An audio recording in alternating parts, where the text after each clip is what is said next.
I thought I was just being clumsy. But then I found proof that my boyfriend was booby-trapping our apartment, and now I am running for my life. Original post. I manage a team of 12 people and last year had a 13th member added when other managers refused to deal with him any longer. He is diagnosed with depression and generalized anxiety disorder. He is morbidly obese and suffers from musculoskeletal problems related to obesity and diabetes. When they came to me, it was because I have helped other mentally ill staff members, and I was happy to take them on, as I felt I could help them. We did make progress and steadily increase their level of work. It has never reached the level considered acceptable, but I made accommodations to relieve pressure, hoping this would lead to a sustained long-term improvement. I sought out equipment to help them be more physically comfortable given their obesity. I felt we were making progress. Unfortunately, they committed a serious breach of security, sent out personal information to someone not legally entitled to have it, and I had to place them on formal disciplinary action. Since then, they have been on sick leave for over 3 months. They are now subject to attendance management procedures and have reached out to a local mental health group and advised them that I have bullied and harassed them. This bullying and harassment has, according to them, has made it impossible for them to return to work. I have documented evidence that this is not true. When they were told they needed to move away from me for health and safety reasons, they became very distressed and demanded to stay with me for mental health reasons. I have signed documentation where they state I am supportive and they don't want the reasonable accommodations I have offered. Shorter days, fewer days, longer breaks, etc. I have a meeting with them and their support workers from the mental health group, and I have no idea how to handle this. So how do I handle it? I can prove they are lying, and they have a pattern of lying to get themselves out of trouble. I have no concerns about my bosses, because they are well aware that this is an utterly unfounded allegation. My worry is that they are completely unsuited to the job, and because they point blank refuse to acknowledge they are in any way responsible for the mistakes they are making, it is impossible to correct them. TLDR have been accused of bullying when I haven't relevant comments. When told to go to HROP, I have spoken with our internal HR, but they are terrified that any accusations of bullying a person with mental health problems could be problematic as it is a hot topic at present. I have referred the person for counseling internally, and they have told me repeatedly, documented, that they have taken up this service. My concern is this meeting is not an internal meeting. It is with people who specifically represent people with mental health problems, and I don't know how to respectfully say that the person is lying through their teeth without sounding like a bully. To be clear, their lies aren't malicious, and I don't believe this one is either. It is something said to dissolve an immediate need. So in this case, it is because they need to explain the amount of time they have had off sick, and admitting it is because of their own actions is too terrifying. So, I am being bullied means it's something that is happening to them and they have no control over it. The reality is they do have control over it, but they are so used to being the victim in all situations that they refuse to acknowledge. This is not actually true. Comment, judging from your explanation here, it appears that you have an understanding and empathetic attitude toward this person and situation. That attitude, along with the documentation you have regarding accommodations you've offered, should go a long way in your defense. What exactly is he saying you've done to bully him? I am not a professional in this area, just have extensive experience working with people with mental health problems in social work, education settings. OP. He believes that by pointing out his security breach and substandard level of work, I have bullied him. He doesn't allege that he isn't doing this, just that, by expecting more, I am bullying and harassing him. I am making allowances. For example, other members of staff are expected to deal with approximately 16 cases a day accurately. I am happy for him to do 2, if he does them right. Unfortunately, he can do 2 cases but not correctly. Unfortunately, by allowing him to work at a slower pace, he believes that he should be allowed the same scope of error that someone who is working 16 cases, and as such, he is being bullied by expecting him to get his 2 cases 100% right, when someone who is working 16 cases has an allowance. OP explains HR more. Yeah, HR's response is basically fire him, but don't leave us open to a lawsuit. It is not helpful because I don't want to fire him. He is not currently in a position to do his job to the standard required, but I don't want to detrimentally impact his future. He won't resign for health reasons as he feels it will prevent him getting another job, and HR want him gone without actually doing anything. I'm stuck in the middle because as manipulative as his mental health issues are, they are real. If I wouldn't get fired for doing it, I'd post a copy of the 4-page email I got in response to my specific questions. It was large swaths of the DDA, copied and pasted with vague remarks about support reasonable allowances and work-life balance.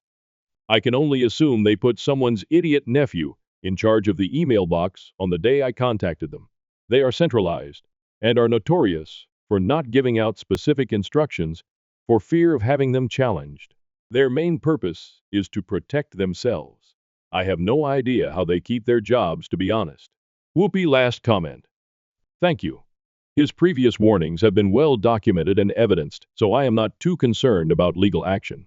I was just really thrown off by the accusation of bullying and harassment and had built up a scenario where I was going to be attacked by his advocates. The great responses like yours has put my mind at ease. It is sad that he has cast himself as the victim in all of this, but I am determined not to be drawn into that mindset, and I won't allow myself to cast into the role of their oppressor because it is simply not true. Update September 18, 2017. 3 months later. Well, the meeting went ahead as planned and thanks to the wonderful advice and tips from people who kindly responded. I was calm and thought I was prepared.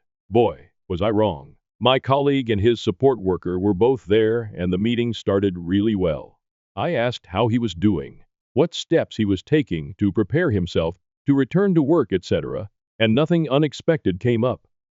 As arranged, I brought up the allegations of bullying and asked for some specific examples to help me understand what was happening.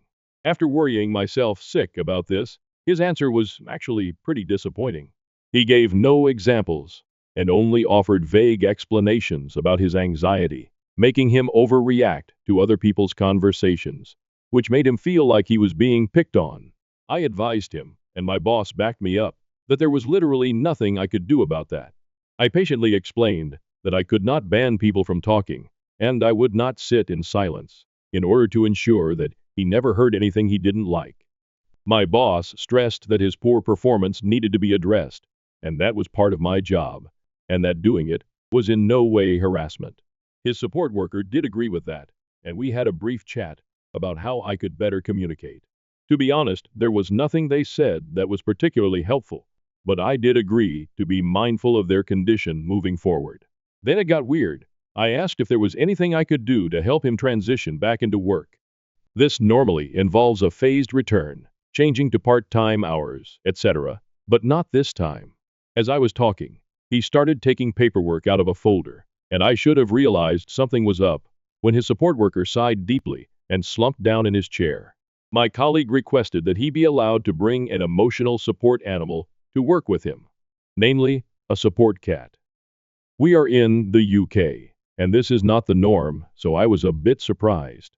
He had not settled on a breed yet, but was torn between an Abyssinian or a Siamese. I thought pointing out some obvious difficulties with this idea might make him realize how inappropriate this would be. For example, I pointed out we have a guide dog in the building for a partially sighted colleague.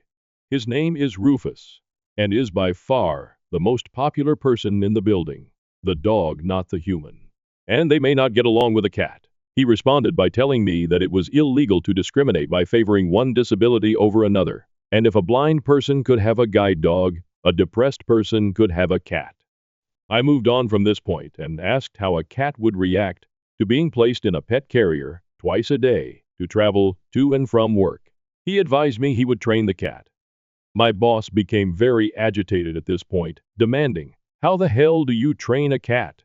Not to be deterred, my colleague stated that in the worst-case scenario, he would leave the cat at work overnight and only take him home on weekends. I asked how he intended to cope with litter tray cleaning, etc. Given his serious weight issues, bending down to empty a litter tray would be difficult for him. He presented me with a spreadsheet he had created, with a team rota for cleaning up after the cat and feeding. He had also cost out food, insurance, and the actual cost of the cat on said spreadsheet, had an expected donation from each team member on a sliding scale depending on how he perceived their financial circumstances to be. I was paying the most as I am single, earn more, and have no dependent children. The spreadsheet was quite impressive, color-coded and everything. I politely said no to that, and he then started insisting the company should pay, as it would be a legitimate business expense, to accommodate his disabilities. At this point, I realized my boss was still repeating, "How the hell do you train a cat?" And the support worker was shaking his head and muttering, "I told you not to do this." So I made a unilateral decision on behalf of my company and advised him in no certain terms that we would not be buying any cats. We would not be cleaning up after any cats because we would not be permitting him to bring any cats onto the premises. He was not happy. He complained that I was making it impossible for him to return to work. My boss took a break from his cat training mantra to say that we had perhaps gone as far as we could for the time being, and we should end the meeting at this point. As we were leaving, he did make a point of telling the support worker, "There will be no bloody cats." The support worker nodded and agreed this was entirely fair. I didn't hear anything from him for a week or so.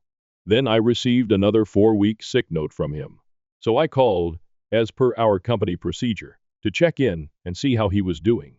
He was still very unhappy about my discriminatory anti-cat stance and advised he would be taking it further. 2 weeks later, I received a letter from what initially looked like a local solicitor's office. It advised me I was being sued for breaking disability discrimination laws.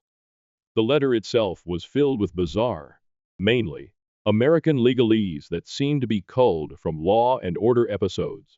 On closer examination, the letterhead had been edited to change the contact details to his home phone number and personal mobile. I'm not sure whose address he used, but it wasn't the solicitors in question. I handed it to my boss, who had also received one, so both were forwarded to our legal department. I was advised to have no further contact with him. The legal bodies have informed me that his contract has been terminated with immediate effect. I am honestly stunned as to how it turned out. I half expected him to be terminated due to the amount of time off sick and his unwillingness to address his performance issues.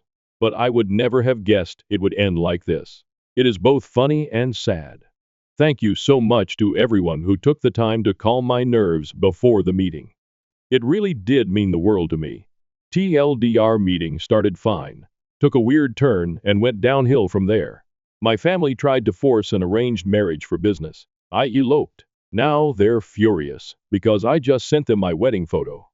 I'm Zara, and I've been dating Logan for nearly 2 years. We met at our friend Andre's monthly game night, one of those informal get-togethers when everyone brings dollar store munchies and spends hours playing board games.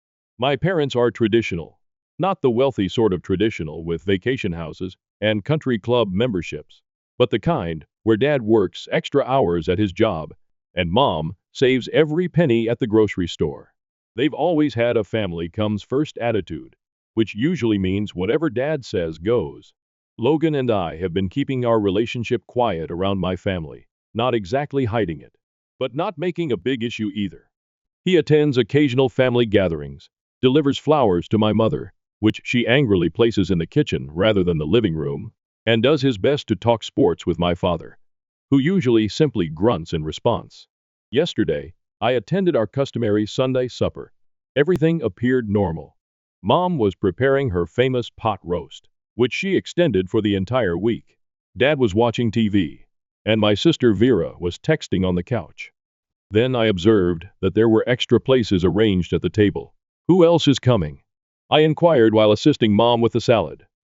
"Oh, Warren and Dexter are joining us," she replied. Warren is Dad's best friend from high school, and they work together. I scarcely know his son Dexter, other than he is 27 and also works with him. Dinner began normally enough. Warren arrived with Dexter, who was dressed in a button-up shirt still creased from the store. My mother kept offering him the nicest cuts of meat, while giving me strange, meaningful glances. Vera kept kicking me beneath the table while enlarging her eyes, as if she knew something I didn't. Then, between the pot roast and Mom's box, mixed brownies, my father cleared his throat. Zara, Warren and I have been talking. I immediately felt a strange sensation in my gut, like if something horrible was about to happen. Dexter here is ready to settle down, Warren announced, beaming like he'd won the lotto. And we thought, what better match than our two families coming together? I almost choked on my water. What? It makes sense, my father said, not looking at me. Warren and I are expanding the business, and Dexter will eventually take over his father's role. You two would make a good match. I sat there, my fork frozen halfway to my mouth, as Dexter stared at his plate, looking about as relaxed as I was. The brownie in my mouth turned into sawdust. I'm dating Logan, I admitted, confirming what everyone at the table already knew. My mother waved her hand dismissively. Oh, honey. That's just a young girl's fancy. We're talking about your future here. Your mother's right, Dad added. Logan's a nice enough kid, but he's not going anywhere. Dexter here has a real future in the business. I looked at Dexter, who was still fixated on his brownie. He hadn't spoken anything in the entire time. Warren was smirking as if he had just solved global hunger, and my parents were staring at me expectantly. This is insane, I stated. I'm not marrying Dexter. I love Logan. My father's face got somewhat purple. This isn't about love, Zara. This is about family and the future. As I walked towards the door, I hear my father say, "You have until the end of the month to end things with that boy." We're announcing the engagement at Warren's birthday party. I didn't say anything else. I simply grabbed my crossbody bag and left. Logan was already waiting in his car, just around the bend. We had planned to go to Walmart, after supper, to get some items for his apartment. I climbed inside the car, my hand shaking, as I attempted to buckle my seatbelt. That was yesterday. Today, my phone has been flooded with texts from my mother about being rational and thinking about the family. Vera sent me a series of WTF texts, followed by cautions that Dad is serious about this. Even my cousin, Ophelia, called to see whether it was true. Logan and I remained up late last night, in his tiny studio apartment, discussing what to do. We had actually planned to move in together when his lease expires next month. Nothing extravagant, just a little two-bedroom in the same building as his friend Andre. We've been saving money and keeping it quiet. Now I'm wondering if we should speed up those plans. I've silenced most of my family on my phone, but I can see the message count increasing. The only person I've responded to is Vera, who has promised not to tell anyone that I'm staying at Logan's tonight. I'm not sure what to do next. I adore my family, but this is insane, right? For example, the year is 2024, not 1825. Who even performs planned marriages anymore, especially for something as mundane as a business deal? I need advice. Logan is supportive, but says it's up to me. I just know one thing for certain. I will not marry Dexter, no matter what my father believes marriage will bring me. First update. First and foremost, I'd like to express my gratitude for the amazing response to my previous post. It's been 2 weeks since that bizarre Sunday dinner, and I'm writing this at 1 a.m. on Logan's couch, stress eating dollar store cookies and trying to figure out how everything went so swiftly. Our water heater recently broke, and the landlord isn't responding to texts. So now seems like a good opportunity to update you all while I wait for the kettle to heat water for a sink shower. The day after my last post, I waited until my folks were at work before going home to fetch some necessities. I assumed I'd be in and out, but Vera was home ill from her community college studies. Between stuffing clothes into my duffel bag, she told me what I'd missed. It turns out that the entire thing is far trickier than I had anticipated. The truth emerged in parts. Warren's business is struggling badly. Dad has also been anxious about money, as seen by the dripping kitchen faucet. This arranged marriage was more than simply some random traditional values thing. It was about merging enterprises. They want to leverage my father's contracts to protect Warren's company from falling under. Isn't it really romantic? Things became much more problematic when I realized that my parents had already paid a non-refundable deposit for a wedding location. They had scheduled it under the premise of Warren's birthday party, but it was clearly signed as an engagement celebration. My mother has been exhibiting the contract to everyone as proof that I cannot back out now. The location is a fancy converted barn that likely cost more than I earn in 3 months. Over the next 3 days, I received a continual stream of missed calls and emotional messages. My cousin, Ophelia, stopped by Logan's with some winter clothes she had borrowed and mentioned that my mother has been contacting everyone in the family, weeping about how I'm wasting my life. The family gossip mill is running overtime. Apparently, Dexter still lives in his parents' basement and spends the most of his time playing Fortnite. What a deal I'm missing out on. Work hasn't gone any better. My manager suddenly reduced my hours after my mother called the store, weeping about her troublesome daughter.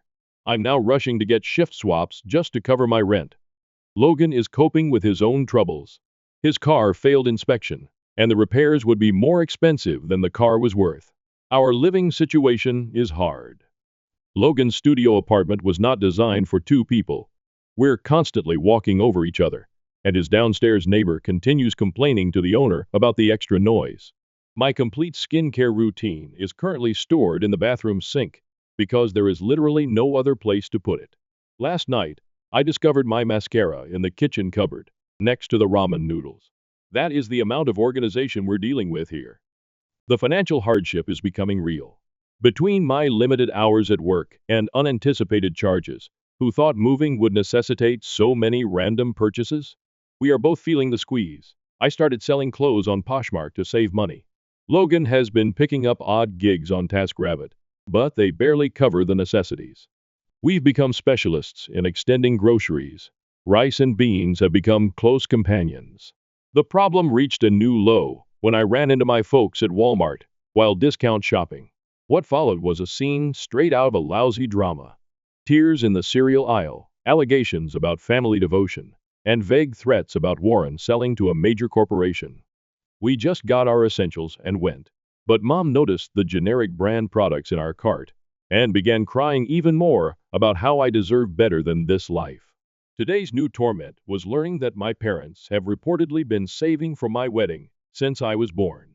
Mom shared images of the wedding fund passbook, a not-so-subtle reminder of what I'm tossing away. The guilt trip included childhood images and a screenshot of current wedding venue prices. To make matters worse, our proposed flat fell through. The landlord decided to rent to his nephew instead, so we are back at square one. Logan's lease expires in 2 weeks, and finding an affordable place is proving more difficult than anticipated. His friend Andre gave us his spare room temporarily, but accepting feels like giving up, especially because Andre lives in his parents' garage and his mother still does his laundry. Logan has been extremely supportive, but I can tell he is also feeling the strain. Yesterday, I discovered him staring at ramen containers with a discouraged expression that wounded my heart slightly. The engagement of extended family members is the most problematic. My phone is constantly ringing with texts from relatives. I rarely see all experts on why I'm making a horrible mistake. Vera keeps me up to date on things at home.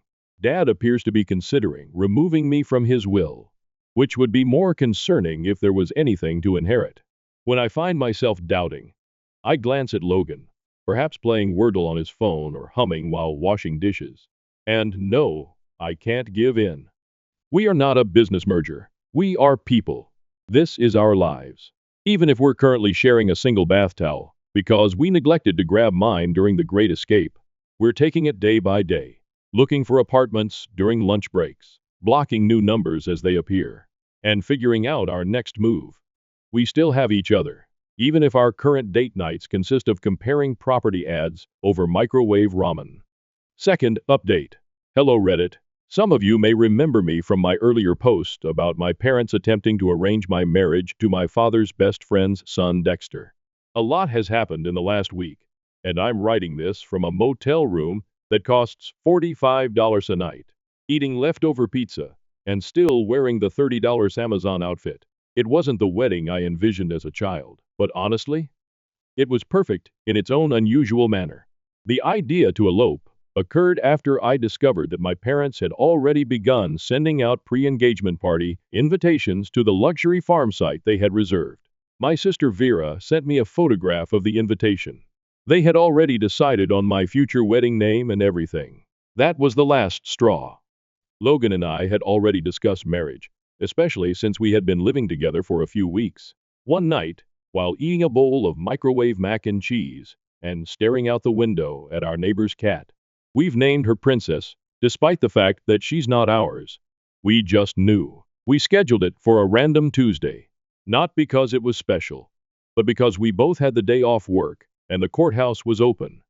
Logan's friend Andre, not my father's friend, thank God, agreed to be our witness. I purchased a modest white dress from Amazon that actually looked better in photos, and Logan wore his one excellent button-down shirt, the one without wrinkles. Everything that could have gone wrong on the morning have happened. The zipper on my dress became caught. Logan's automobile made that strange noise again and would not start. We had to take an Uber to the courts and divide the cost 3 ways with Andre because we were all penniless. The driver continued wondering why we were dressed up, and we simply explained that we had a court appointment. Technically correct, right? The ceremony itself lasted maybe 10 minutes. The clerk was having her lunch as she processed our paperwork, and there was a man in the corner feverishly filling out jury service forms. Not quite romantic, but we couldn't stop smiling like idiots. Andre took photos with his phone. Most of the pictures are blurry, but there's one decent one in which Logan and I are just looking at each other and laughing because I almost dropped the $12 ring we received. We celebrated at the diner around the corner, sharing a plate of fries and a milkshake because that was all we had left from our wedding budget. Andre insisted on paying for his own coffee, claiming it was a wedding gift to us. When the waitress found out we had recently married, she handed us a free pie. This was the first bit of wedding luck we got all day. Then came the hard part, telling people. We decided to do it with a simple Instagram post. Just one good photo Andre took with a casual caption. So we did a thing. Ophelia responded first, sending a stream of heart emoticons. Then Vera called, both laughing and weeping. She was thrilled for us, but concerned about the consequences. She was right to be. My mother saw the post while at the grocery store. I know this because she contacted me from the parking lot, sobbing so hard that the cart attendant inquired if she required assistance. She kept claiming she would never be able to attend church again. How could you do this to our family? How about the venue deposit? Dad's reply came through Vera. He reportedly tossed his phone across the room when he saw the post.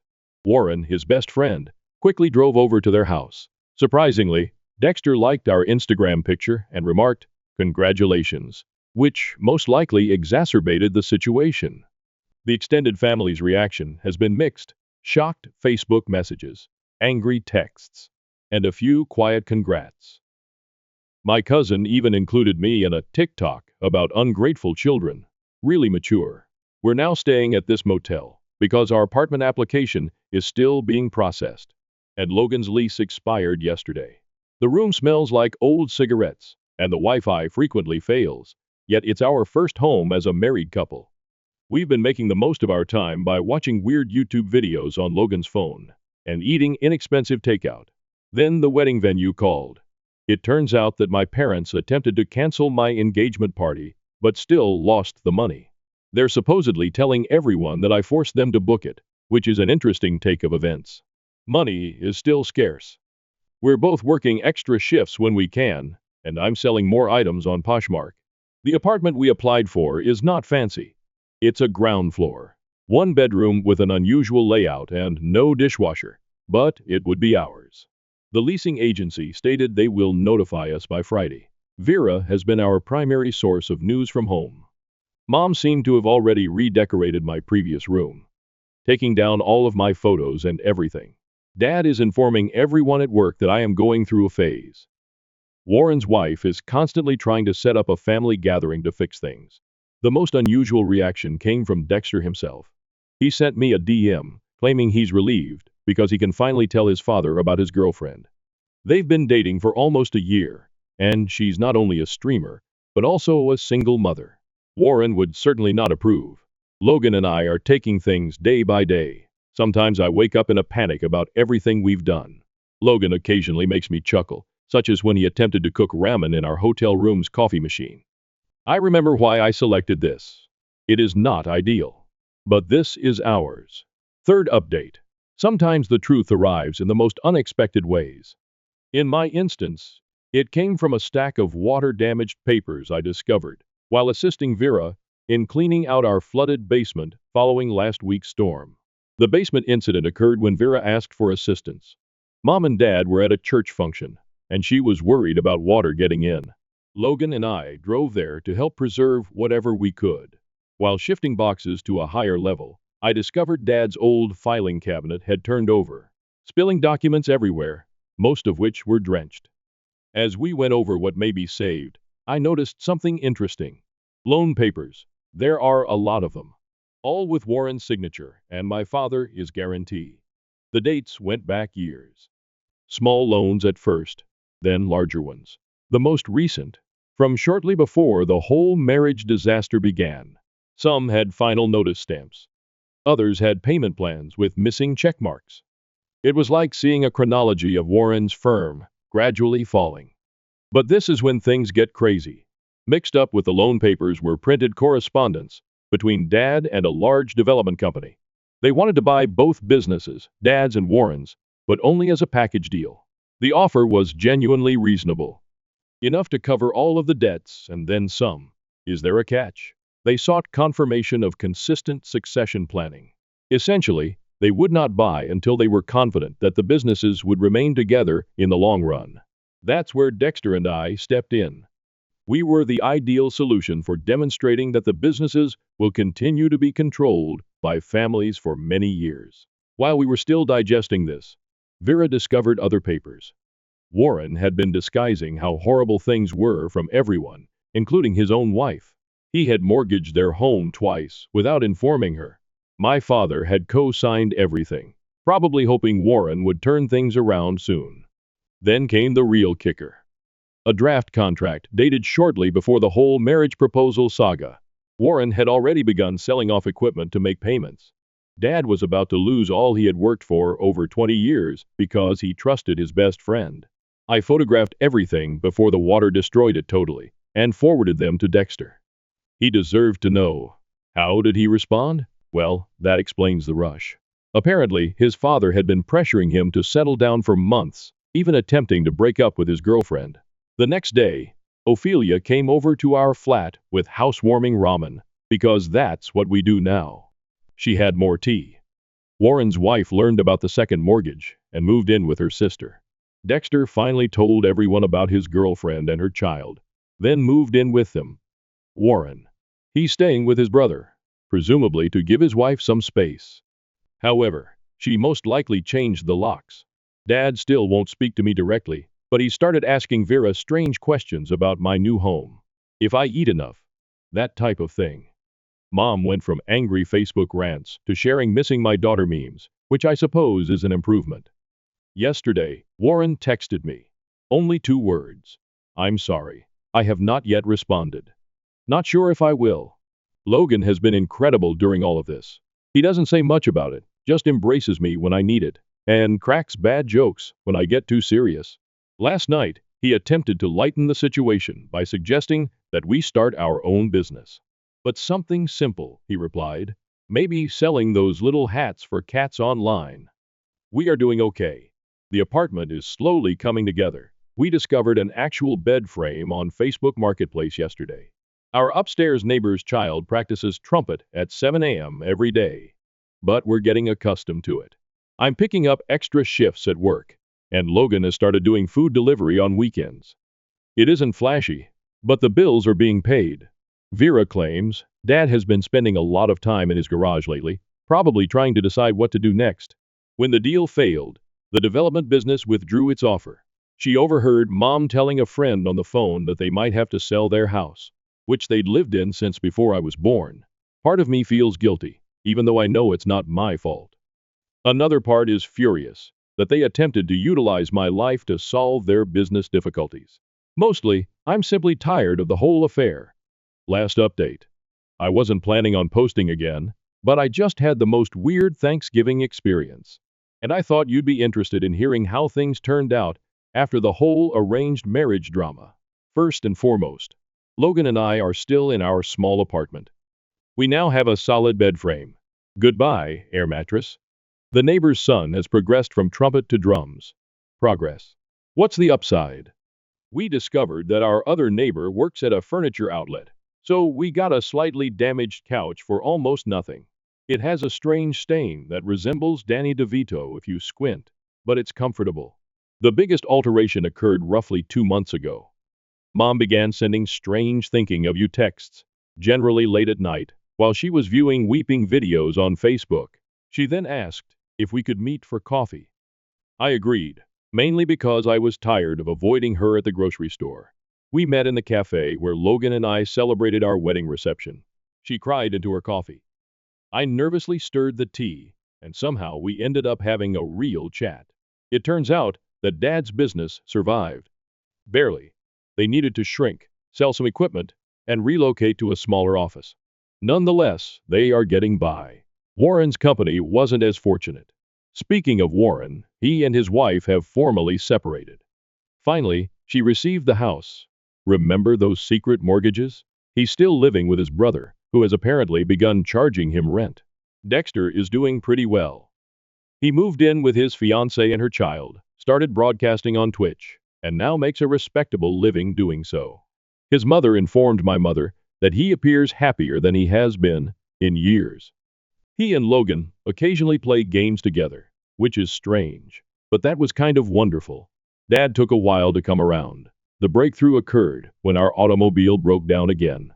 This item is currently held together by hope and duct tape. Logan was fixing it in the apartment parking lot when Dad arrived.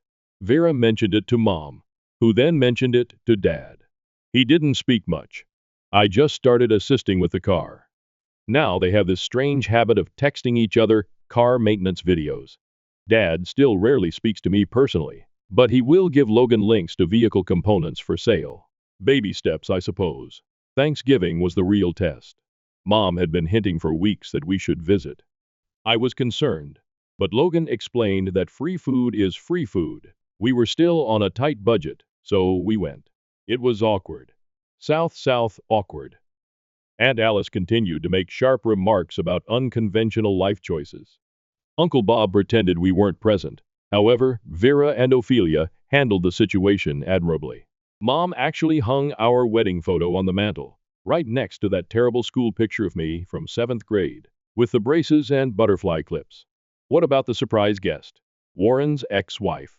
Apparently, she and Mom are still friends. She brought this delicious sweet potato casserole and spent the majority of supper telling everyone about her journey of self-discovery and new pastime. Dad seemed to want to dissolve into his mashed potatoes. What's the true highlight? Cousin Andre, not Logan's pal Andre, keep up, has announced his engagement. Everyone quickly began arranging this massive wedding, discussing venues, flowers, and other details. Mom caught my eye across the table and winked. Progress. Our flat is still small, but we have made it home. The ring finally stained my finger green, but I actually enjoyed it. It fits our aesthetic. Logan's car is still making that noise, but we are saving money for a new one, slowly, very slow. Work is work. Nothing spectacular, but we are both getting by. Logan began taking online computer science courses. I'm thinking about it too. But for now, I'm just trying to pick up more shifts wherever I can. Vera comes over frequently, typically with food from Mom. I believe she occasionally acts as Mom's spy, reporting back on whether our apartment is clean or if we are eating vegetables. But she also spreads rumors about Warren and Dexter. Apparently, Dexter's girlfriend's child now addresses him as Papa. Life is not perfect, but we are getting there. Am I the asshole for eating at a hospital cafeteria roughly once a week? My sister and family are telling me it's wrong. Original post. Okay, hear me out. I work just a few blocks away from a hospital and get there pretty quickly by bicycle. Their cafeteria is quaint with good prices. So usually once a week or so, I'll go there for lunch. The food isn't what I would call amazing, but they have a nice variety from time to time. The staff even recognize me and are always pleasant. They don't mind that I'm just there for lunch. And it's far quieter eating there than at any local restaurant. I'm on the spectrum and don't like loud noises. So the quiet lunches in this place are a godsend for me some days. Recently, my sister found out I've been eating at the hospital and went off on me over how hospital cafeterias are only supposed to be there for people who are at the hospital because they need to be. I retorted that I was giving them business, and it's not like I was taking food out of the mouths of patients, and I only went once a week. So what was the big deal? But she still insisted I was wrong.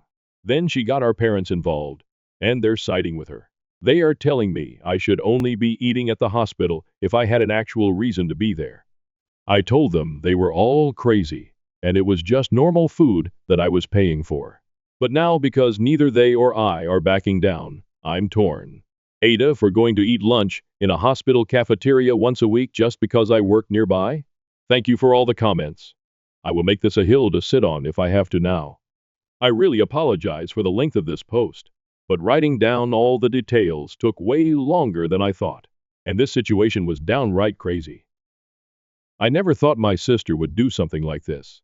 Not too long ago, 23 minutes, posted in AITA for advice, because my parents and sister were angry at me for regularly eating in a hospital cafeteria, because it's close to my work. I enjoy the peace and quiet there on the days I do show up to eat. But this situation escalated so radically that I can't believe something so dumb actually happened. My sister did the pettiest thing she's ever done to me, and for completely undeserved reasons too. When my sister found out I was eating at the hospital cafeteria, she went off on me over how that food is just for people who are at the hospital because they need to be. We ended up in a big argument about it, in which I told her it wasn't like I was taking food from the mouths of patients. Then she went to our parents to get them on her side like always, and they immediately sided with her just like I thought they would. They backed her up on how the hospital cafeteria was not a place to go eating casually, and we had a big argument. They spent days hounding me and telling me I was wrong and demanding I stop.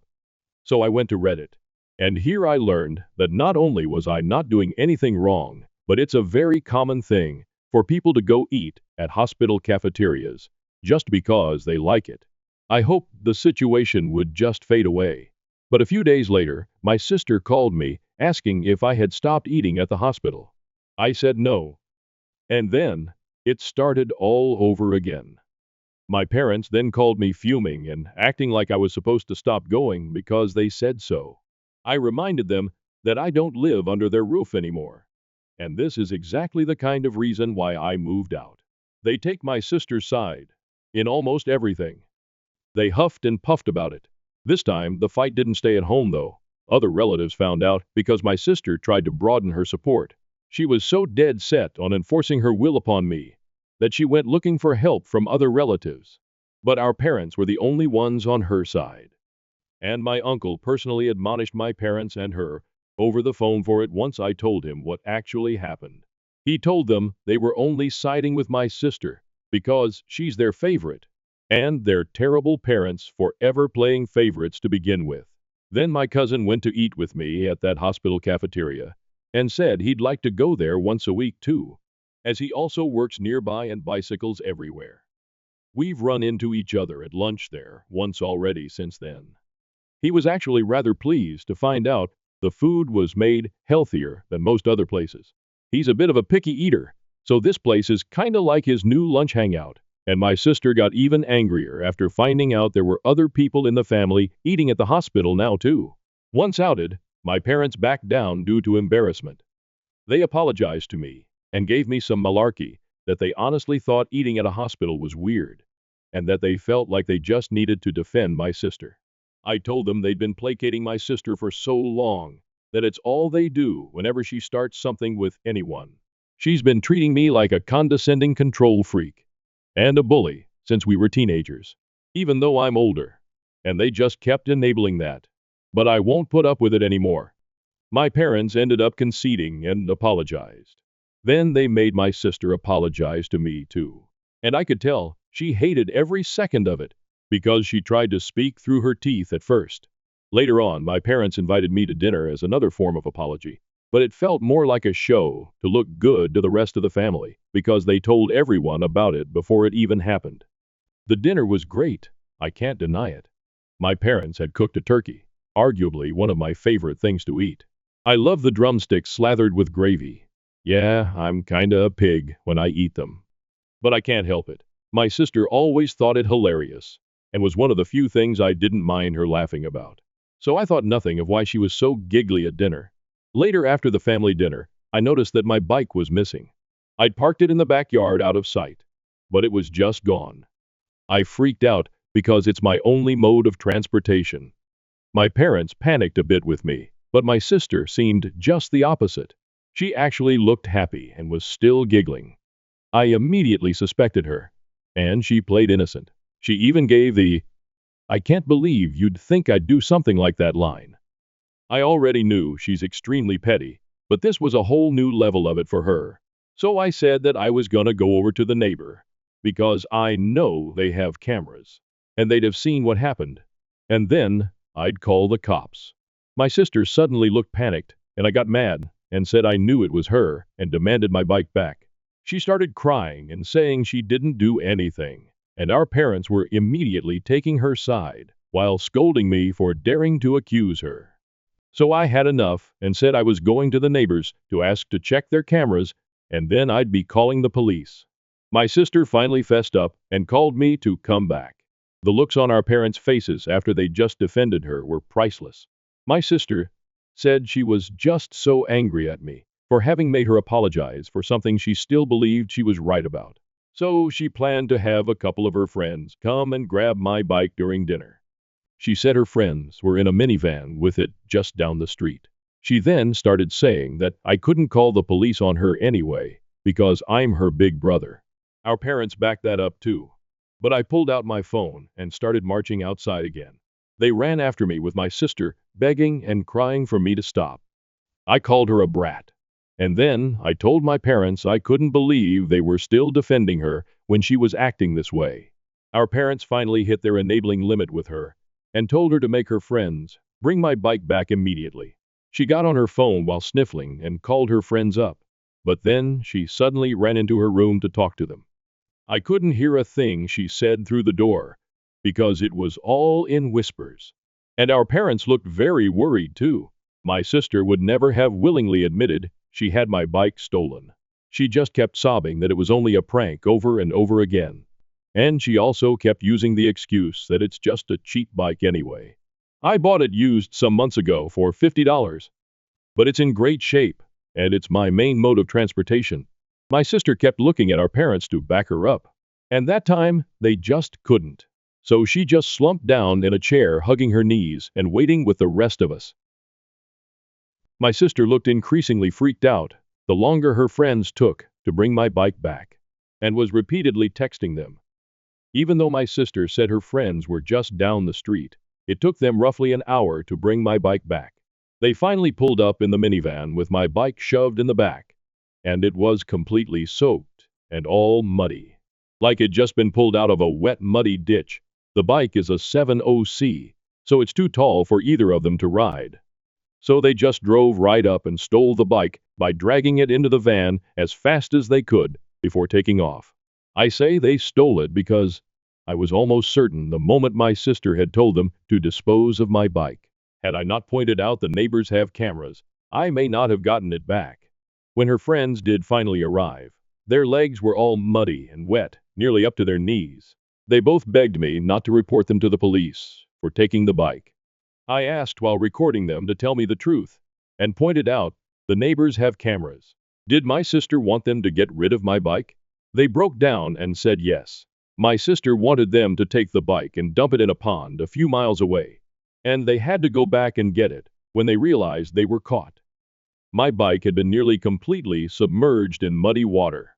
Thankfully, I didn't have many added accessories on it other than a detachable headlight and my water bottle. But the water bottle was missing. I wasn't surprised by what my sister's friends told me, and I had them tell our parents too. They laid into my sister till she was bawling on the floor, kicking and pounding like a toddler. I had never seen my sister act that way since she actually was a toddler, and I found it mortifying that she was still like this on the inside. Then she shut herself in her room. Her friends were banned from ever coming to my parents' house again. Then my sister was forced to come out of her room by our mother and make another big apology to me. Our father then forced her to wash and oil my bike from stem to stern under his supervision, while I took apart the headlight and cleaned it out to dry it. By the time my sister was done, it was dark outside. She glared at me like I was the devil when she came back to the house. But our parents shut her attitude right down and said they've never been more embarrassed by her in their lives. She went back to crying in her room. I had a very frank discussion with my parents about my sister's childlike behavior and how it stemmed from their spoiling and enabling. I said I couldn't believe I had to be the voice of reason, but the fact that she was on the floor crying like a toddler, kicking and pounding, showed that she's still mentally a child because of them. And they kept making me the scapegoat when she screwed up, so she barely knows any sense of accountability. For once, they didn't argue with me about it. And then my father silently drove me and my bike back to my apartment with his SUV. He also gave me some money to replace my bike's missing water bottle before we parted. My sister and her clique used to harass me a fair bit whenever we ran into each other. They made fun of me as a group whenever possible. And I usually just ignored them because they bored me, and that really seemed to tick them off. But after the bike incident, I got sent numerous messages from numbers I didn't know, cussing me out for making my sister cry over a silly prank. Knowing her, my sister probably fed everyone she knew a very different story on what happened.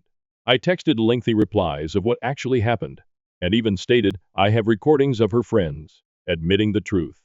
Some people at my sister's college found out what actually went down. Maybe from my texts, maybe her friend spilled the beans. But it embarrassed my sister so much, she came home having a crying tantrum about how people there were calling her and her friends bees and bike thieves. I may not have gone to college, but I know students who need them are very protective of their bikes. A lot of them live on shoestring budgets after all. My sister said someone even joked that they shouldn't leave a bike around her because it might just disappear if she had to apologize to anyone.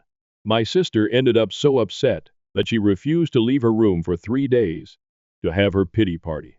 My parents called me up to try and turn everything on me again.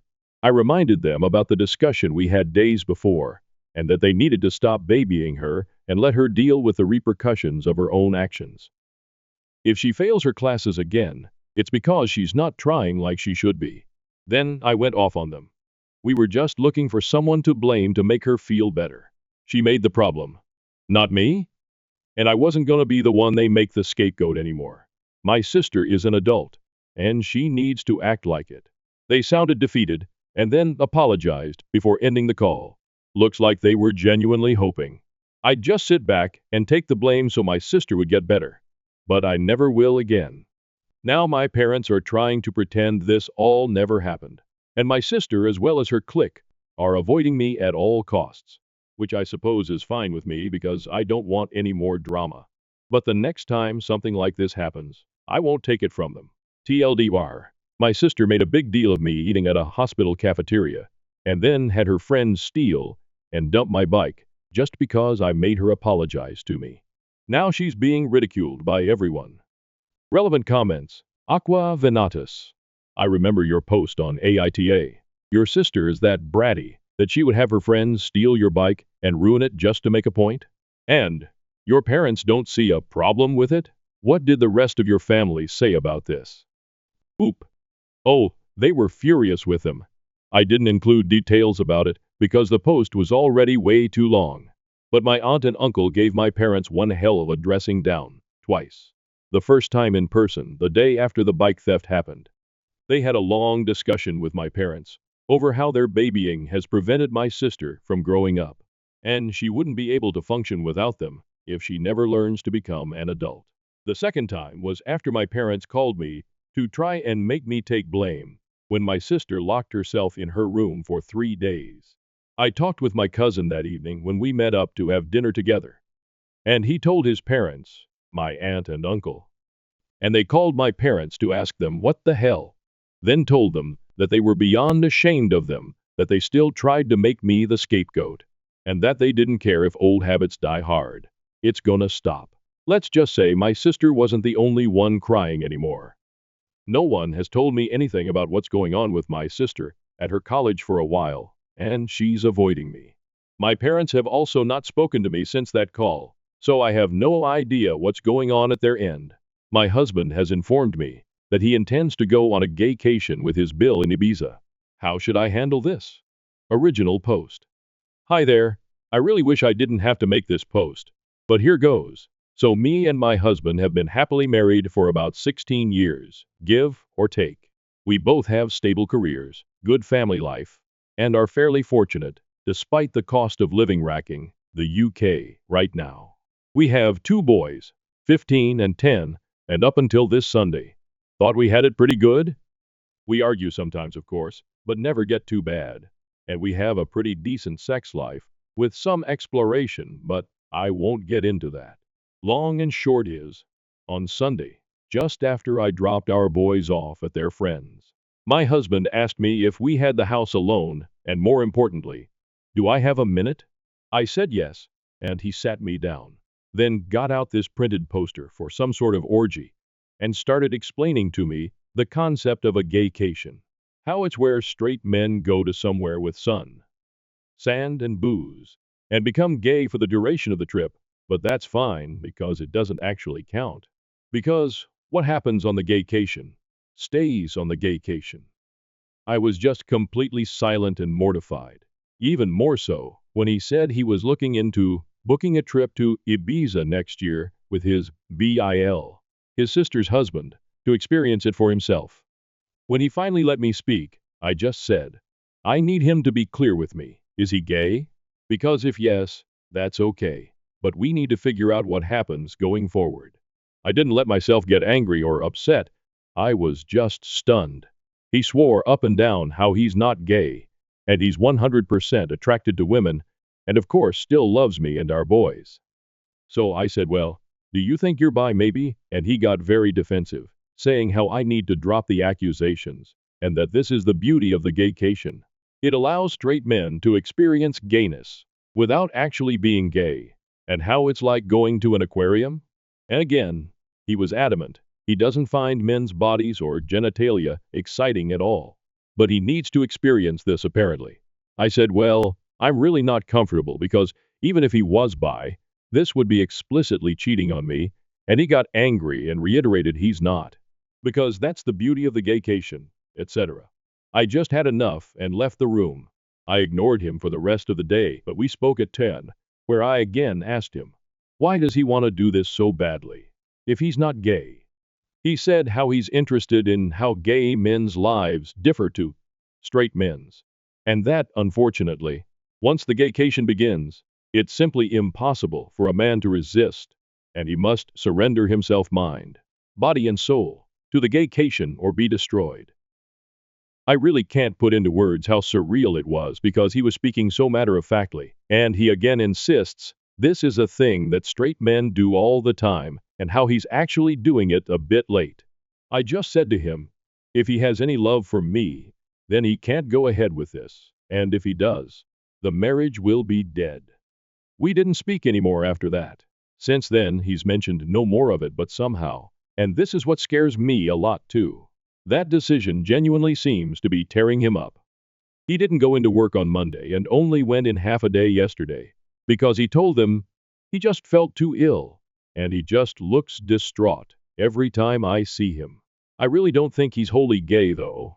I can absolutely believe he's bi, but I'd rather we talked about that in a healthy way, rather than this incredibly weird denialism around going on a sex holiday to Ibiza. Has anyone known straight guys to do this and come back and just go back to being straight? Like surely, that can't be a thing that happens.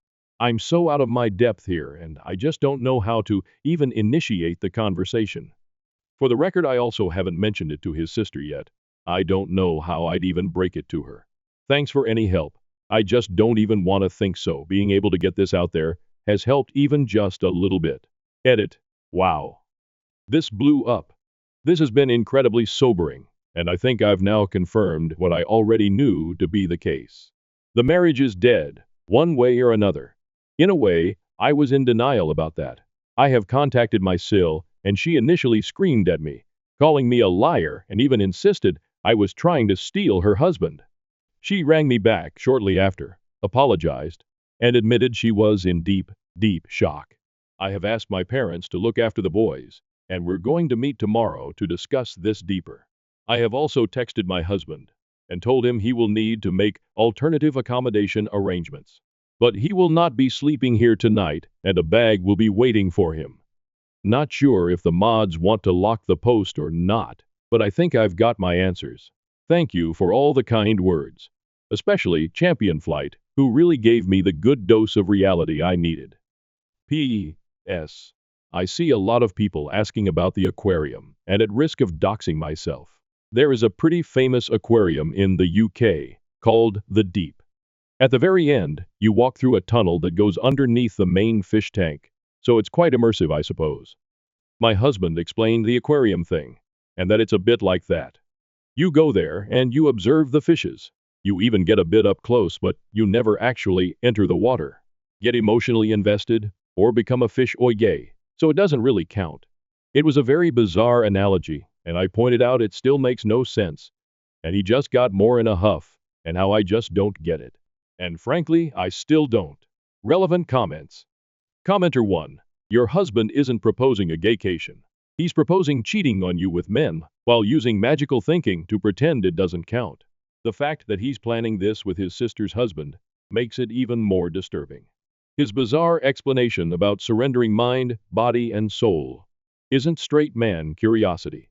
It's someone desperately trying to justify exploring his sexuality while keeping his heterosexual marriage. His depression about not being able to go isn't about missing a vacation. It's about being forced to confront his sexuality without his convenient "what happens in Ibiza stays in Ibiza" excuse. His meltdown over not going shows how desperately he wants to avoid facing this reality. I read over this multiple times, and I guess the worst part is I know you're completely right. He should consider about the divorce. P. I wanted to avoid the divorce option, but I guess it's the only option, isn't it? Commenter 2. So this is just a thought, but I'm wondering if he was really planning on doing the gaycation, or if that was just a cover to try to get you to agree to it. What if the real plan was to get with women while he's down there? That. I hadn't really thought of that, BH. And now, the thought terrifies me. From the way he was talking about men, the fact he had a poster for a gay orgy, I mean, it's one hell of a bluff surely. Commenter 3. Tell him you are gonna have a straight action while he's gone, and you are going to surrender mind, body, and soul to other men. Honest to God, if my husband proposed this to me, I'd use his time away to pack up, move out, and have divorce papers waiting for him. Update, November 28th, 2024. So when I last posted, I'd contacted my husband to tell him he wouldn't be staying at home tonight, and a bag would be waiting for him. As you can imagine, we argued quite badly. I won't go into the specific details, but no, I'm 100% on board with the fact at a minimum he's bi. Might even be gay altogether. We've had arguments in the past, but I've genuinely never seen him have such a childish tantrum before, screaming about how I just don't understand the gaycation. Absolutely despise that phrase now. And insinuating I'm actually homophobic because I refuse to allow him to participate in this cultural exchange with the gay community. A lot of you asked him if it'd be acceptable if the roles were reversed, and I did say would it be acceptable if I went and slept with other guys during that week. Like fucking clockwork, he was very angry and offended, saying, it's completely different because a gaycation means nothing, and what happens on the gaycation stays on the gaycation, etc., so doesn't actually count, whereas the first just be straight up cheating. Well, I turned it around on him. No, but you see what happens in Manchester stays in Manchester. It doesn't mean anything, it doesn't count. It's like bird watching. And I think it got through to him. He went all quiet and then started crying, admitting the thought of me sleeping with another man is destroying his heart. But relationships need sacrifices. So agreed while in tears that when he goes on the gaycation, I'll get 1 week in Manchester to do whatever I want. He doesn't want me to, but that's fair in a twisted way, he supposed. I told him to get out of my house. Thankfully, he left without a fight. I know it's incredibly petty, but I also drained the joint bank account, legal in the UK, so he couldn't try to use it against me. About an hour later, I got rang up by his mum, my MIL, who just screamed and screamed at me about being a cheating whore. How I was horrible. What about the kids, etc. When I finally got my composure back, I just said, "Ask your son about the gaycation." Obviously, at first she got angry, but I said no, just ask him about the gaycation. He'll explain. But she called me a fucking joke and hung up. Later on, getting into the evening, I got another phone call from her, in floods of tears. She was very apologetic, and I told her she doesn't need to be the one to apologize. She was so upset she put Phil on the phone, and while he sounded calm, I could just sort of tell he was on the warpath. Again, very apologetic, and said he overheard that phrase. Asked my husband, and husband, initially, said no. It's nothing, before explaining how it's a modern thing. Men to do, etc. And gave them the same spiel about how what happens on the gaycation. Men cannot resist the gaycation, how a man must surrender to the gaycation, etc. F1 just said they told him to leave, or they'd call the police. Don't care where he goes, but he wasn't staying there. Husband tried to call me while I was on the phone, but I just ignored it. And Phil just said he was so sorry for me, and they have my corner in this, so. That's one thing. Told them to be there for their daughter, because it sounds like Bill is involved. Husband didn't tell them that. And Phil just said he had to go because he was so angry. Got a text from my husband after the phone call, which was all weirdly rambly, saying about how I'd abused the gaycation to destroy his marriage and destroy his life. And again insisted I, and his parents, were homophobic for doing such a thing. Told him we'll talk when he grows up, and blocked his number. I took a day off work myself to have the locks changed this morning, so that's £500 gone, but whatever. At least I know he won't be coming back. I'm going to look into how to proceed with a divorce, and then we'll move from there. Oh, of course. There's also my brother-in-law. So I haven't yet met with Sil. She was in such a state, and has taken this far worse than I have, for reasons that'll be clear soon. We're going to maybe try tomorrow, but we did talk over the phone, and I eavesdropped on the conversation with her husband, where she put her phone on speaker, and I went on mute. Her husband got home earlier. She made him come home, told him there was an emergency, and just said to him, "Can you please explain what a gaycation is?" She told me afterwards she was praying he'd look confused, or just be like, "What?" or anything like that. But instead, he just sat her down and explained that a gaycation is a new thing where straight men go to gay hotspots and participate in gay sex acts, but it doesn't count because there's no investment, and because what happens on the gaycation stays on the gaycation. He said, it's like writing down angry thoughts and putting them in a drawer. You never have to see them again. Whole time, Sil is in tears as he just calmly bats off the same points my husband did about how it doesn't count, and he even did the whole thing. It's impossible to resist. You must surrender or be destroyed shit. I seriously think they must be speaking to a dominatrix or something. Are there even male doms? Because surely, neither of them are that into this to actually make that up on their own. I really don't want to go into what was for her sake, but it did become very apparent to me that the Bill is into sissy hypnoporn, and at times conflated that with the concept of a gaycation. There was this utterly surreal moment where Sile is just trying to wrap her head around this, while also in floods of tears, and he explains, so genuinely, so matter-of-factly, that for most men, the gaycation is either a one-time or annual thing, but some men go on the gaycation for years, and others simply never return, because they use hypnosis and mind control to be totally feminized into a state of permanent pseudo-gayness. She said in disbelief, surely, if you're taking it up the arse willingly because you want to, that makes you gay. And he said no, because that's the beauty of the gaycation. You can do all this gay stuff, but you don't interact with the wider gay life experience. She asked him if the sissy stuff is what he wanted, and he said, not on a long-term basis, and was adamant, this is something all straight men do, but she wouldn't get it because she's a woman. Then there were more insinuations of homophobia. Well, that marriage is dead too, I suppose. The whole ordeal ended when she said to him he has a choice to make, and he said, no, he doesn't need to make this choice. Because the beauty of the gaycation is that it allows him to keep his marriage because it doesn't count. She said, that's not the choice. The choice is whether he's leaving the house that night or she is. Only good thing he did was leave. Me and Aishel spoke about it after that, and I'm just still utterly stunned. I understand she's gone to her parents for support.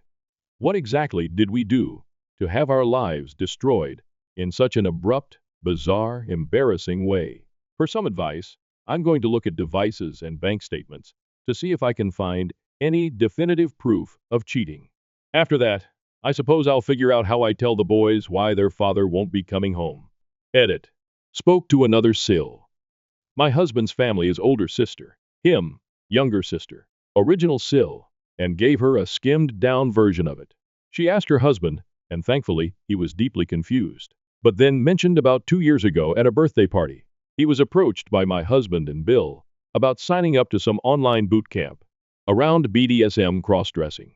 He assumed they were taking the piss out of him, so told them to fuck off and never really thought of it again. The fact that this has been going on for that long is making me want to throw up. P.S. For the poster who said about divorce options, I'm actually going to look into adultery, because plain and simple, that's what this is. Top comments. Commenter 1. Your husband and Bill are deep in a shared delusion that's destroyed 2 families. Their identical talking points about surrender and destruction prove this was coordinated. They're not just planning to cheat, they're already involved in some online community that's warped their thinking. The fact that they both instantly launched into the same script about gaycations shows this isn't spontaneous. You made the right call, draining the account and changing the locks. Their attempts to flip this into accusations of homophobia show how desperately they're trying to avoid responsibility. The identical language, the bizarre aquarium and bird watching analogies, the talk of surrender or be destroyed. They're in some online echo chamber that's completely divorced from reality. When your husband agreed to let you have a Manchester week while crying, he revealed the whole lie. He knows exactly what this is. Cheating. He just wants permission to do it while denying you the same. The talk about hypnosis and permanent feminization reveals just how far this goes. Get a lawyer, protect your assets, and document everything.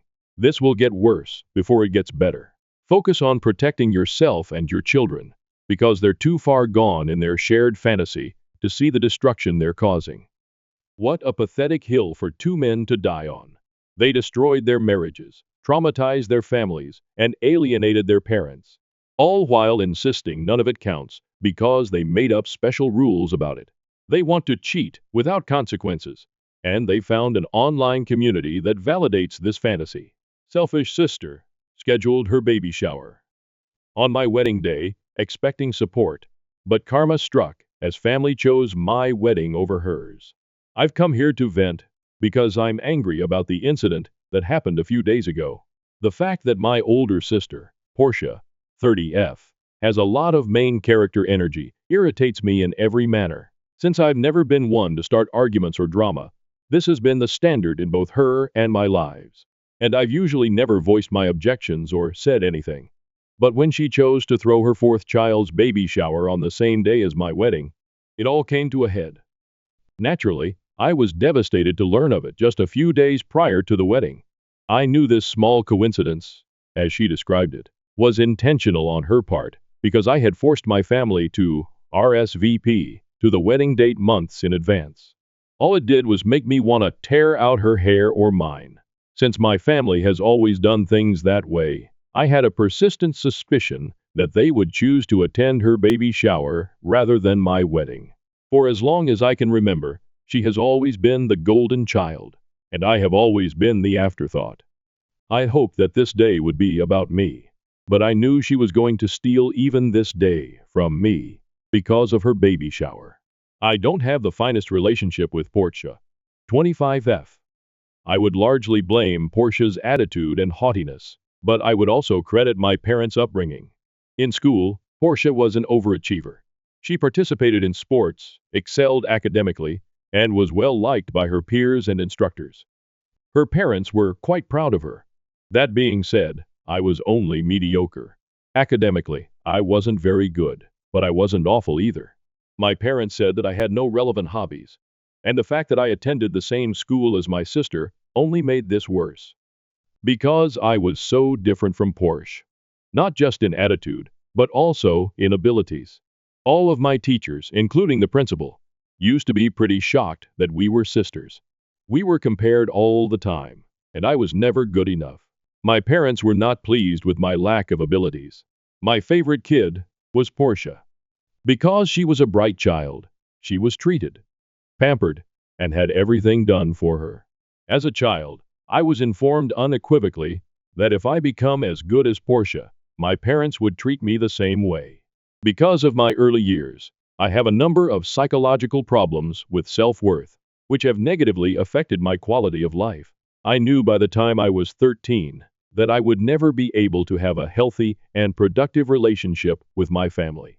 I simply stopped interacting with the family after accepting that as my reality. I stayed in my room, largely kept to myself, and drew for hours on end. No one ever took it seriously, and it was the only true pastime I had. In a sense, I was the extra family member, always an afterthought, never left alone, and always viewed with disdain, because I was not good enough for my parents. Because I was too preoccupied, scribbling to work hard and be a source of pride for the family like my sister. My mother even tore one of my sketch pads, calling me a scribbler. At that moment, I realized that no matter what I accomplished, they would only regard me as a smaller version of Portia, and that I would never be able to compete with her even if I tried. And I didn't want to. I simply ceased communicating with them as much as possible. Portia changed when she went off to college when I was 13. She had changed from being the good girl our parents had brought up. Without a doubt, she continued to do well, but she wasted money like crazy, refused to return home, and never answered their calls. My parents, I suppose, were affected by all of this and felt secluded and alone. After being parents to a single child for 18 years, the child suddenly showed little interest in them. That's when they started looking at me. They made an effort to bond with me and become closer, but I didn't want anything to do with it. I had been accustomed to being alone myself, so all of this attention only made me feel anxious. My parents wanted to play happy families, so I wasn't going to change the long period it had taken me to learn how to live alone. This infuriated them, and my situation worsened. They were always insulting me or yelling at me, and I could no longer stand it. Before attending college, I somehow made it through the following several years.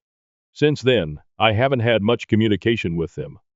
I can say that all of that doodling paid off because I have a degree in animation. I'm doing well for myself and got a decent job right out of college. I feel even more smug about the whole situation because this is not what anyone, especially my sister and parents, anticipated of me. Over the past 2 to 3 years, they have made numerous attempts to contact me in an attempt to become closer to me and other such things, but I have consistently, graciously turned them down. I am more than content with the small family I have created for myself and no longer feel the need for them in my life. I reside with our adorable dog, Emma, and my fiancé, Edward, 29 months. I don't want them to interfere with my wonderful life, friends, or social circle. Before I started working, Portia got married a few years ago. I was obviously not invited. This is also one of the reasons I don't think their efforts to get back in touch are very sincere. When I was just a student, they didn't give a damn about me, but now that I'm successful, they're trying to be family and make amends. I am not one to be duped by their evil mask, and I can see right through it. I suspect that they are merely trying to reconnect with me in order to take advantage of me. She got pregnant immediately after graduating from college, had a shotgun wedding, and has never received a dime since because Portia doesn't work. The family had always assumed that since she was the smart one, she would be the one making the money, and that I would fail. They are attempting to patch things up so that I can be their cash cow, now that there is no chance of her giving them any money. Since the day I was born, my parents have been like this. My extended family has improved significantly. Throughout my childhood, my Aunt Rachel, who has constantly criticized my parents for their partiality, was like a mother figure to me. Naturally, these accusations were strongly refuted, but over time, the entire extended family learned the truth. They have encouraged me to maintain minimal communication, and no one has put much pressure on me to mend fences with my relatives. Up until around 3 months ago, my mother experienced a pretty significant health crisis. The diagnosis was difficult, and she spent weeks in the hospital. Since then, her quality of life has suffered greatly, and the doctors have stated that it will take a long time for her to get back to her previous state, if she ever does. My aunt claims that this served as a wake-up call for my mother. She cried for me, her baby, the whole time she was in the hospital. Since we had little to no communication for a few years, I wasn't informed about her health problems right away. However, a week after the incident, my aunt called to inform me that my mother was very ill and had come to the understanding that she had not treated me well. My mother has been crying non-stop since that day, pleading with me to contact her again because she knows she will die soon and doesn't want that to happen before I give her another chance to be a decent mother. I had struggled with this because I knew in my heart that my mother's desire to make amends stemmed solely from her need to avoid taking the blame for mistreating her own kid. It had less to do with me and more to do with her remorse. However, I was also aware that I would regret not speaking with her or at the very least getting in touch with her again. So after giving it some serious thinking and receiving a lot of encouragement from my aunt and my fiancé, I made the decision to try it again and contact her. For us, it was emotional. She shed many tears and apologized profusely, but I simply told her to forget it and that I no longer wanted to discuss or interact with her about it. My father and I didn't speak for more than a few words since he wanted to be polite and is too proud to own his mistakes. During this brief reunion, Portia was not present, and I later learned that this was at our mother's wish. During our conversation, Mom had strongly disputed Portia's presence, and I've heard she was really upset about it, but she was unable to stop it. And now for the real thing. After the first few meetings, I must admit that I did not have much time for my mother because I was so busy with all of my wedding preparations. I could have, but I also wanted some leisure and was too stressed out from the heavy workload. Even after our alleged reconciliation, my parents were angry that I had not included them in the wedding planning process or assigned them any of the customary responsibilities that the bride's parents are expected to fulfill. Even though my mother was unhappy about the whole thing, she decided to ignore it, which is when I started to think that perhaps she was truly sorry. In contrast, my father was furious that he would not be the one to accompany me down the aisle. He even gave me a call to let me know that I was making him look like a bad father in front of everyone. So he was thinking of skipping the wedding. I informed him that nothing had returned to normal, particularly between us, even after everything had. He was also allowed to do anything he chose, which included not going if he thought this was too offensive. That immediately silenced him, and he remained silent thereafter. I didn't communicate with her at all during this period regarding Porsche.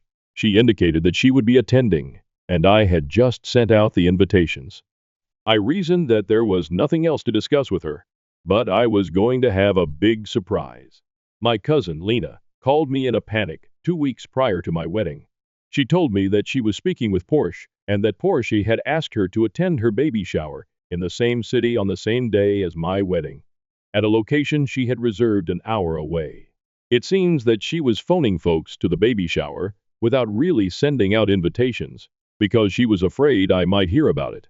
Lena said that she was positive and that some other family members had already received the invitation when I asked her whether she was certain about it and if she might have been wrong. Additionally, she was allegedly making a big deal out of it, claiming that she wanted everyone to come because this was her and her husband's last child and that it mattered even more to her. I was incensed when I learned. I questioned her whether this was real over the phone right away. She claimed that she believed it was the greatest way to incorporate our enjoyment because she knew she wouldn't be able to bring the whole family together until after my wedding. I should be happy that her baby gets to celebrate and attend my wedding in spirit, she stated. Since she did it on my wedding day, not even a day before or after, I told her that she was insane and a spiteful witch. I also reminded her that she should have inquired or notified me if she truly had good intentions. Just 2 days before my wedding, I was learning about it from someone else, which revealed to me what she was planning to do and how insane she was. She informed me that she was free to celebrate her baby whenever she pleased, that I had no right to call her names, and that I had no control over the date or what other people chose to do. She asserted that I had no authority to prevent guests from attending her baby shower or traveling to my wedding, if they so desired. I hate to confess it, but I had a full-blown mental breakdown and was completely at a loss for words. I simply couldn't handle the facts and was inconsolable. Even though he was angry, Edward, who was with me, knew just what to say. We made the decision that everyone we had invited would receive a note. We made an effort to appear as kind as we could, and the message said something like how we discovered that the dates had conflicted. Although we were pleased for Porsche, we were aware that some of our guests would have to choose between going to the baby shower and the wedding. Additionally, we informed them that we were not in the mood for any more drama, with only 2 weeks left until the wedding, and asked them to confirm their attendance with my maid of honor. The wedding is where I would see them. I instructed my maid of honor to record everyone who confirmed their attendance so that we could modify the catering and other arrangements appropriately. We would simply go to the courts and be married if everyone decided to come to the baby shower. Although it may seem like an exaggeration, I was certain that most people would prefer to attend her baby shower over my wedding, because I had been ignored my entire childhood. I'm happy I was shown to be mistaken. I asked Zara, my maid of honor, 2 days prior to my wedding, if anyone had confirmed what the current situation was. She simply assured me that everything was under control and that I shouldn't worry about it. I still didn't know how many people had left me for Portia, so her response was not at all reassuring.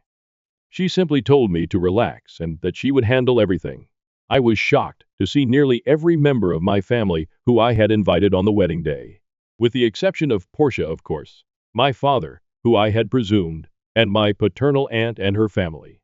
My mother, who is not the kind to do things without my father, was one of the people who made it, which surprised me greatly. The actual wedding proceeded according to plan, and I must admit that I was relieved my father wasn't attending. He would have created needless drama and pouted the entire time. I was therefore rather relieved that he was not there. Portia, however, was unable to tolerate this affront against her, especially since she was not accustomed to it. I noticed Dad and Portia arriving at the location as my ceremony was nearing to a conclusion, and everyone was leaving for lunch. Zara stood up and prevented them from entering the building before I could say anything.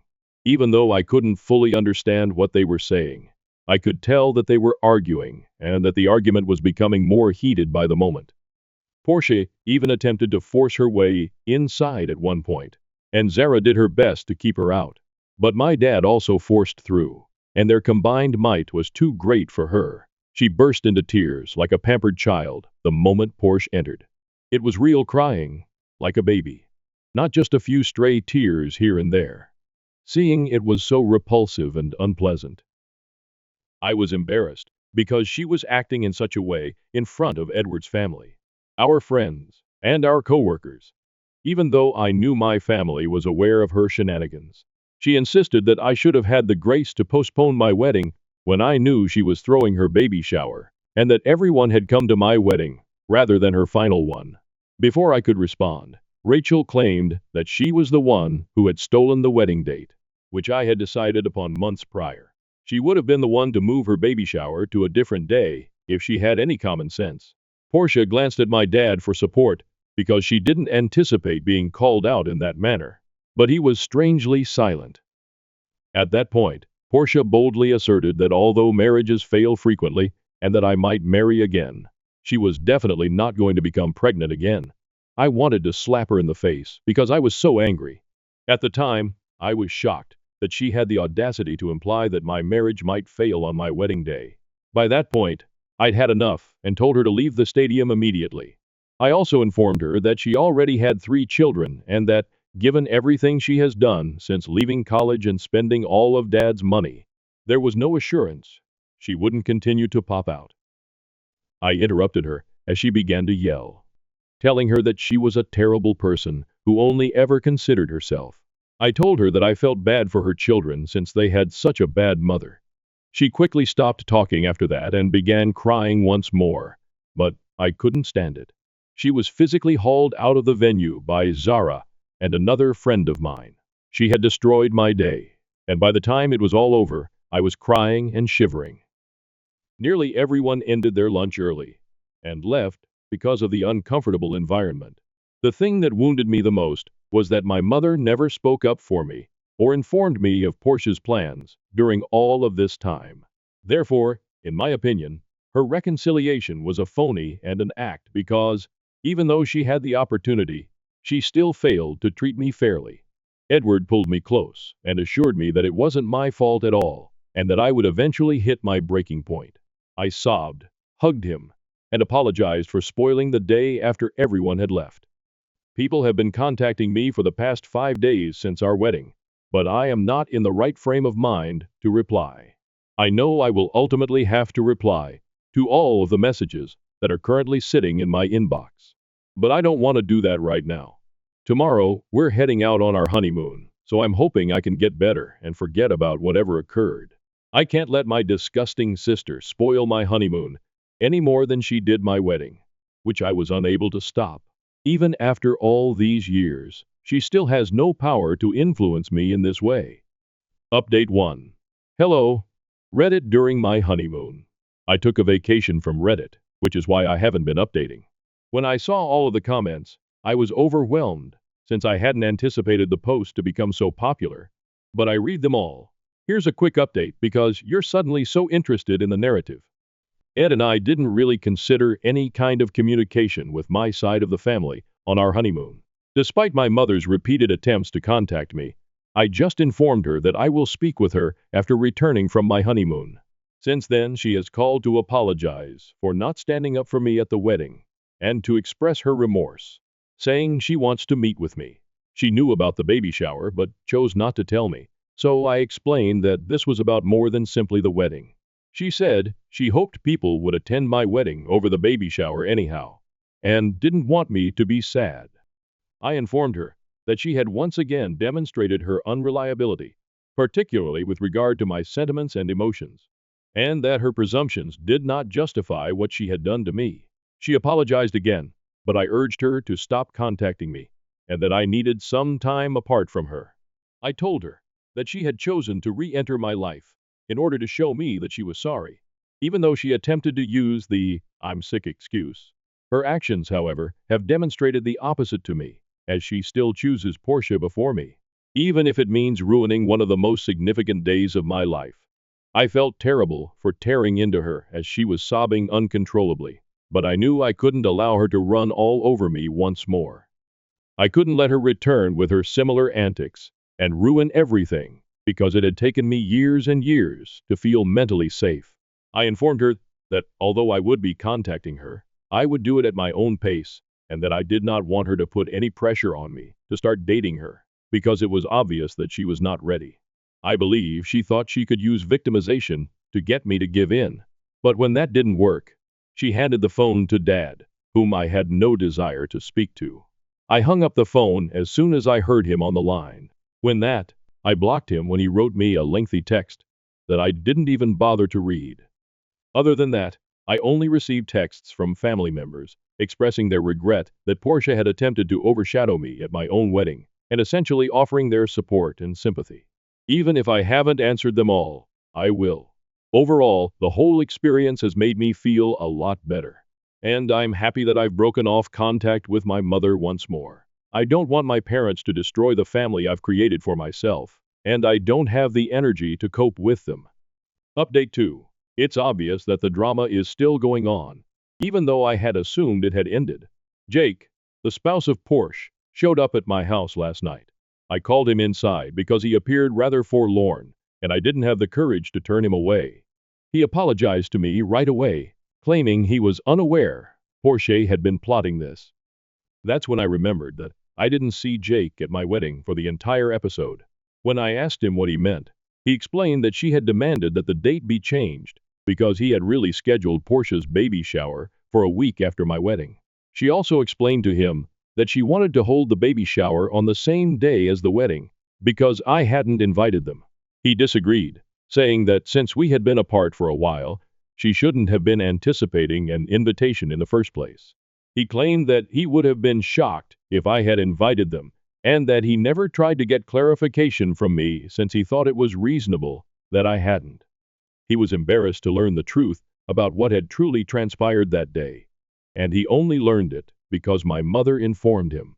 He inquired if there was anything he could do to improve the situation overall, and expressed his sincere regret, saying he wanted to apologize on her behalf.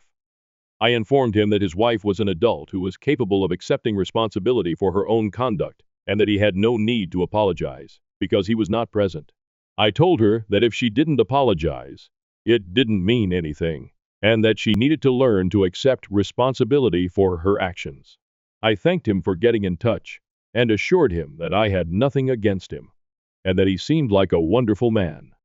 Although I think it was kind of him to visit and speak with us, his wife's actions still stand.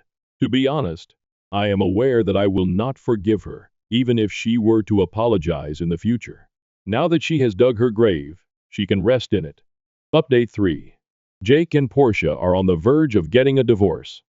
It seems that they had been at odds for a while, and her actions at my wedding were the final straw. She has been running around accusing me of being the cause of her divorce, but I suppose that everyone has had enough of her shenanigans and is no longer prepared to put up with her self-pitying rant. It had been made clear that this would only be a temporary arrangement, but the last I heard, she was going to move in with mom and dad. She even contacted me to offer to watch her children for free, claiming that this would be my way of making amends for destroying her life. I don't want to get involved in this drama any longer, so I immediately blocked her everywhere. Although I am unaware of the specifics of their divorce, I am aware that Jake is attempting to obtain sole custody of all the children because he believes she gives them an unsuitable and unstable environment in which to grow up. Although I am unsure of the outcome of their divorce, I am aware that she is in tremendous difficulties and that no one is currently prepared to assist her. So it's unclear what will happen. I've completely bowed out of this whole mess and, consequently, my family. That's all I know. I lived a quiet and contented existence before they made the decision to contact me again, and this is far more bother than they're worth. My Aunt Rachel and a couple of my cousins are the only members of my family who I currently choose to be around because they were there for me during the whole wedding disaster. I have the utmost gratitude for their unwavering support. I'm going to be extremely protective of my boundaries going forward, since they are the only people who deserve to be in my life. I quietly left after discovering my wife's affair after 3.5 years of marriage. A year later, my ghosted ex-wife tracked me down.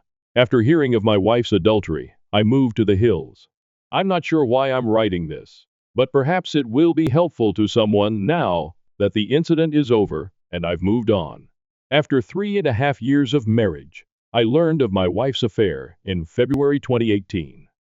I worked a contract job that occasionally required a lot of travel, but also permitted me to work from home when I returned. As a director of a technical sales company, my wife held a very lucrative position. Although things had become a little strained due to her working longer and longer hours, and me traveling for work, we still had what I would call a fairly excellent marriage. Background: 5 years ago, at a cookout hosted by a mutual acquaintance, I met my wife, who is now my ex. We immediately clicked after we started talking. To be honest, I felt that being with a woman who was so attractive and articulate was a huge advantage. My rough around the edges demeanor somehow appealed to her. After a few weeks of dating, we found ourselves smitten with one another. When we would meet at each other's apartments, the clothes simply flew off. After 18 months of dating, we eventually got married and moved into a large apartment while saving for a down payment on a home. Things began to change after the first 3 years of marriage. Even though I still had feelings for her, I noticed that she would argue over little matters. When I mentioned all the late hours and the increasingly regular work outings, she would grow irate. Since she had been moving up the corporate ladder, she would claim that it was a necessary component of paying the dues. At least that was her justification. She informed me that since I was also away for weeks at a time, I had no right to challenge her.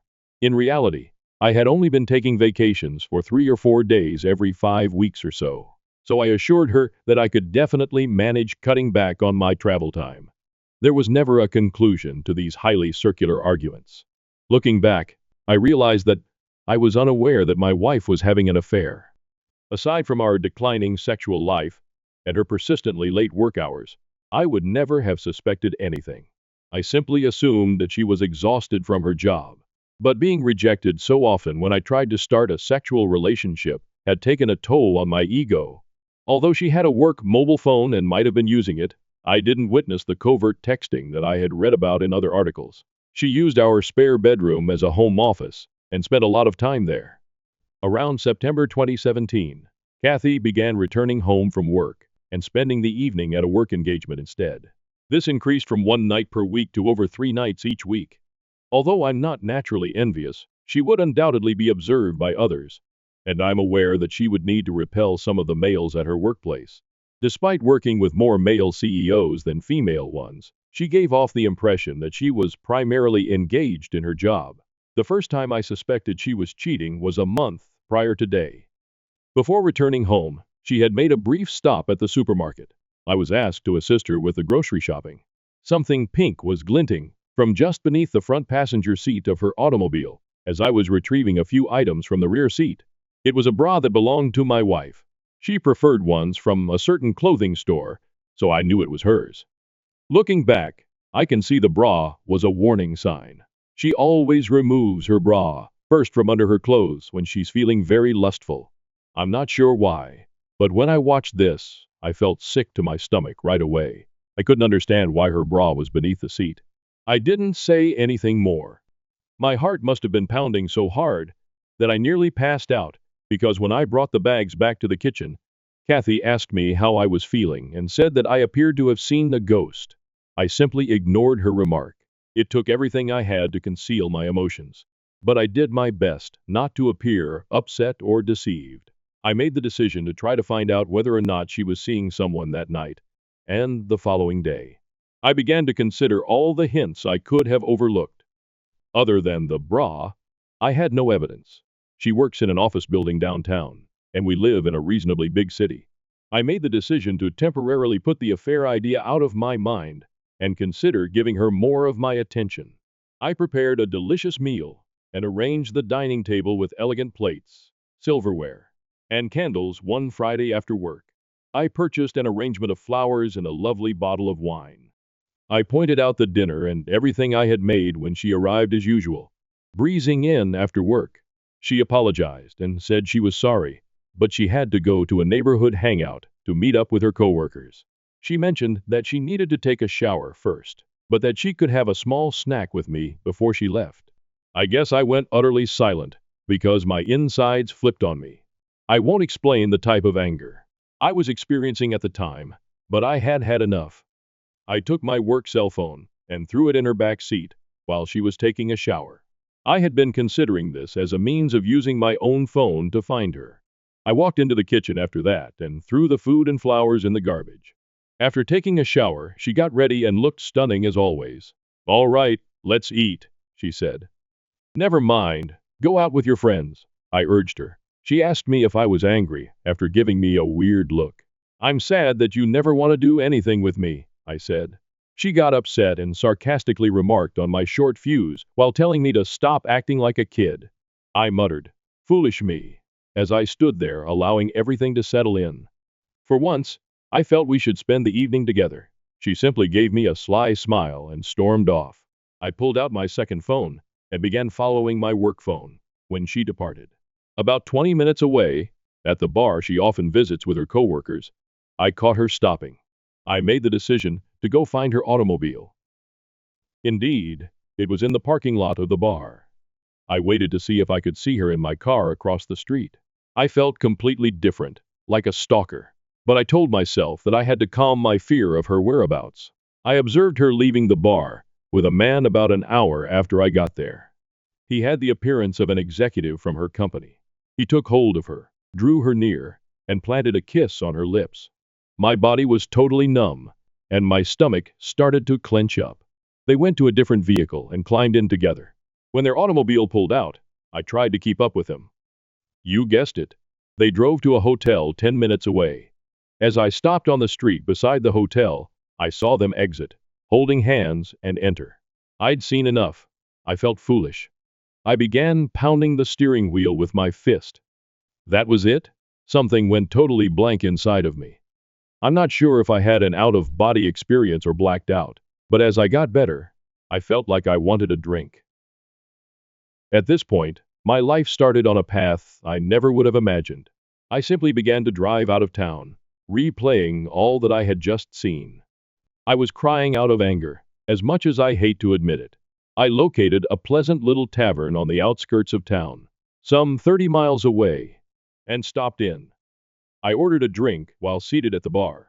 The bartender, a lady, said that I looked like someone had taken the wind out of my sails. So I guess I looked like death warmed over. I answered, half smiling. You could say that. A man sat down beside me and struck up a discussion. Even though I didn't feel like talking, there was something about this guy that put me at ease. We struck up a conversation, and eventually, my wife's infidelity came up. I told her that all I wanted to do was get away from her and forget about her. You're not alone, buddy, he replied, giving me a back pat after giving me a quick glance. I experienced that a few years ago. I think there's a reason why these things occur. Your life can now take a positive or negative turn, I assure you. At this point, everything is totally up to you. His remarks, for some reason, jolted me out of my gloom. Even though I was aware of my pain, I've always been able to see things rationally, and he was absolutely correct. We identified ourselves. Ray was his name. I really liked his salt of the earth vibe, even though he was more of a country guy. When are you going to move out? He inquired. I suppose I never thought to look that far ahead. I had a fight or flight response going on, and I knew I didn't want to be around this woman any longer. I have an idea, and I feel very sympathetic to your situation, Ray added. When the time comes, I have a mobile trailer on my land, in case you feel the need to go. It might require some work, and isn't very good.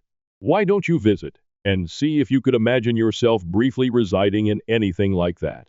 I'll give you a terrific bargain on it, at least. You could even park it on a lovely piece of property I own. I would appreciate it if you could watch it for me. It could be beneficial to escape your predicament. Just a thought. I took a moment to comprehend his concept. Hell, honey, if I could have escaped my crazy ex-husband years ago, I would have jumped at the chance to go live in his trailer or anything just to get my head on straight, added the bartender, who had been listening in on the chat. Perhaps this was just what I needed, but I felt as though I had wandered into the twilight zone.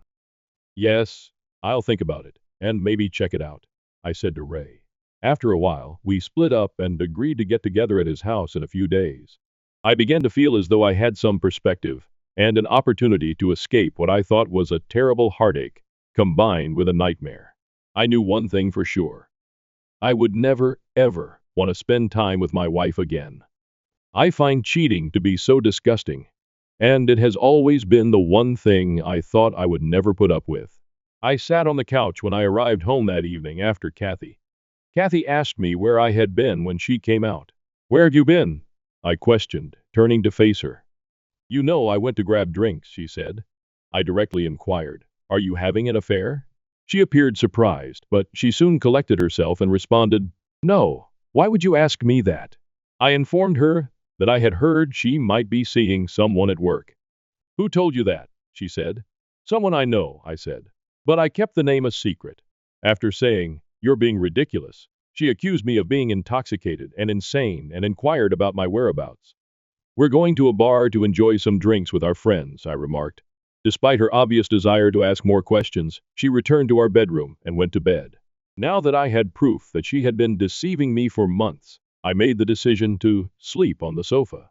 I couldn't sleep at all, because I kept seeing her in bed with this guy. I felt sorry for myself, disgusted, and hurt. But then, I thought about Ray's trailer. The thought of it cheered me up, and it was almost like a revelation.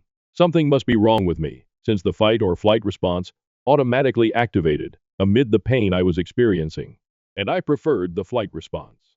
We didn't talk much the following morning and carried on with the weekend as if nothing had occurred. I scheduled a meeting with Ray a few days later. I noticed that Ray had a lovely ranch when I got there, and the trailer was actually quite nice.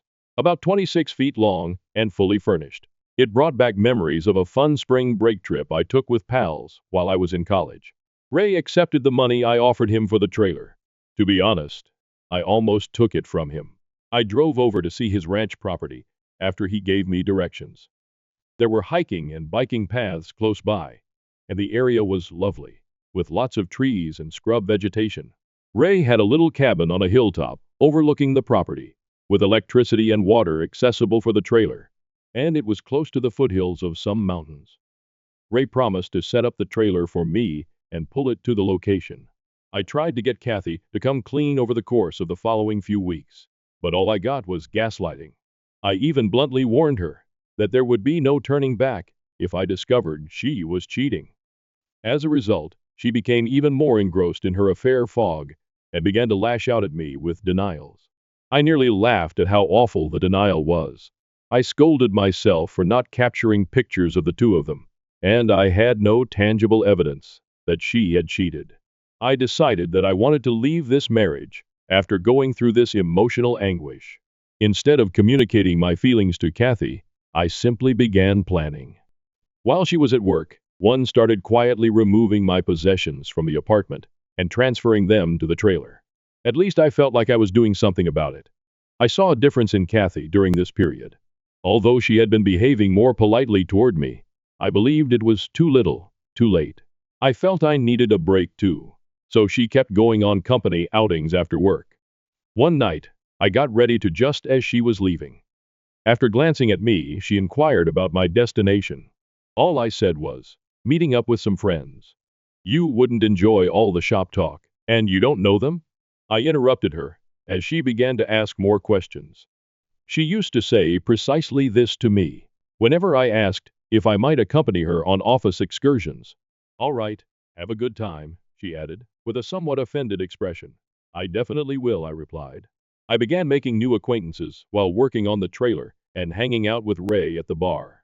I felt better after spending time with Ray's wonderful family and friends.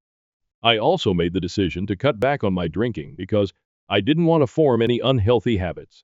I knew better than to drown myself in sympathy, even though it would have been so simple. At this point, Kathy informed me that the next week she would be traveling for work. She stated the executive team and a few department heads were going when I inquired who was going.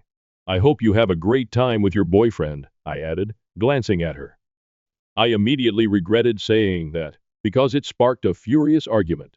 Although, as Ray had informed me, it didn't really matter. I now regret not knowing more about her affair partner. It doesn't matter who the other guy is, Ray replied. The fact that she chose to leave you is all that matters. She destroyed the marriage. Whether she admits it or not, brother, facts are facts. Ray ought to write a book for the betrayed. Damn it. I had the ideal opportunity to move out entirely during Kathy's work vacation. When she was gone, I collected everything valuable that was mine, including clothes, laptops, and equipment. I didn't take any shared goods or furniture. I left a note before I left. It was a lengthy explanation at first, but I chose to make it brief. I wrote, I hope it was worth it on a piece of paper. On top of the note on the kitchen table, I set my wedding ring. I felt like a great weight had been lifted as I left. I was liberated. The hurt would take time to heal, and there would be baggage to cope with, but I had started.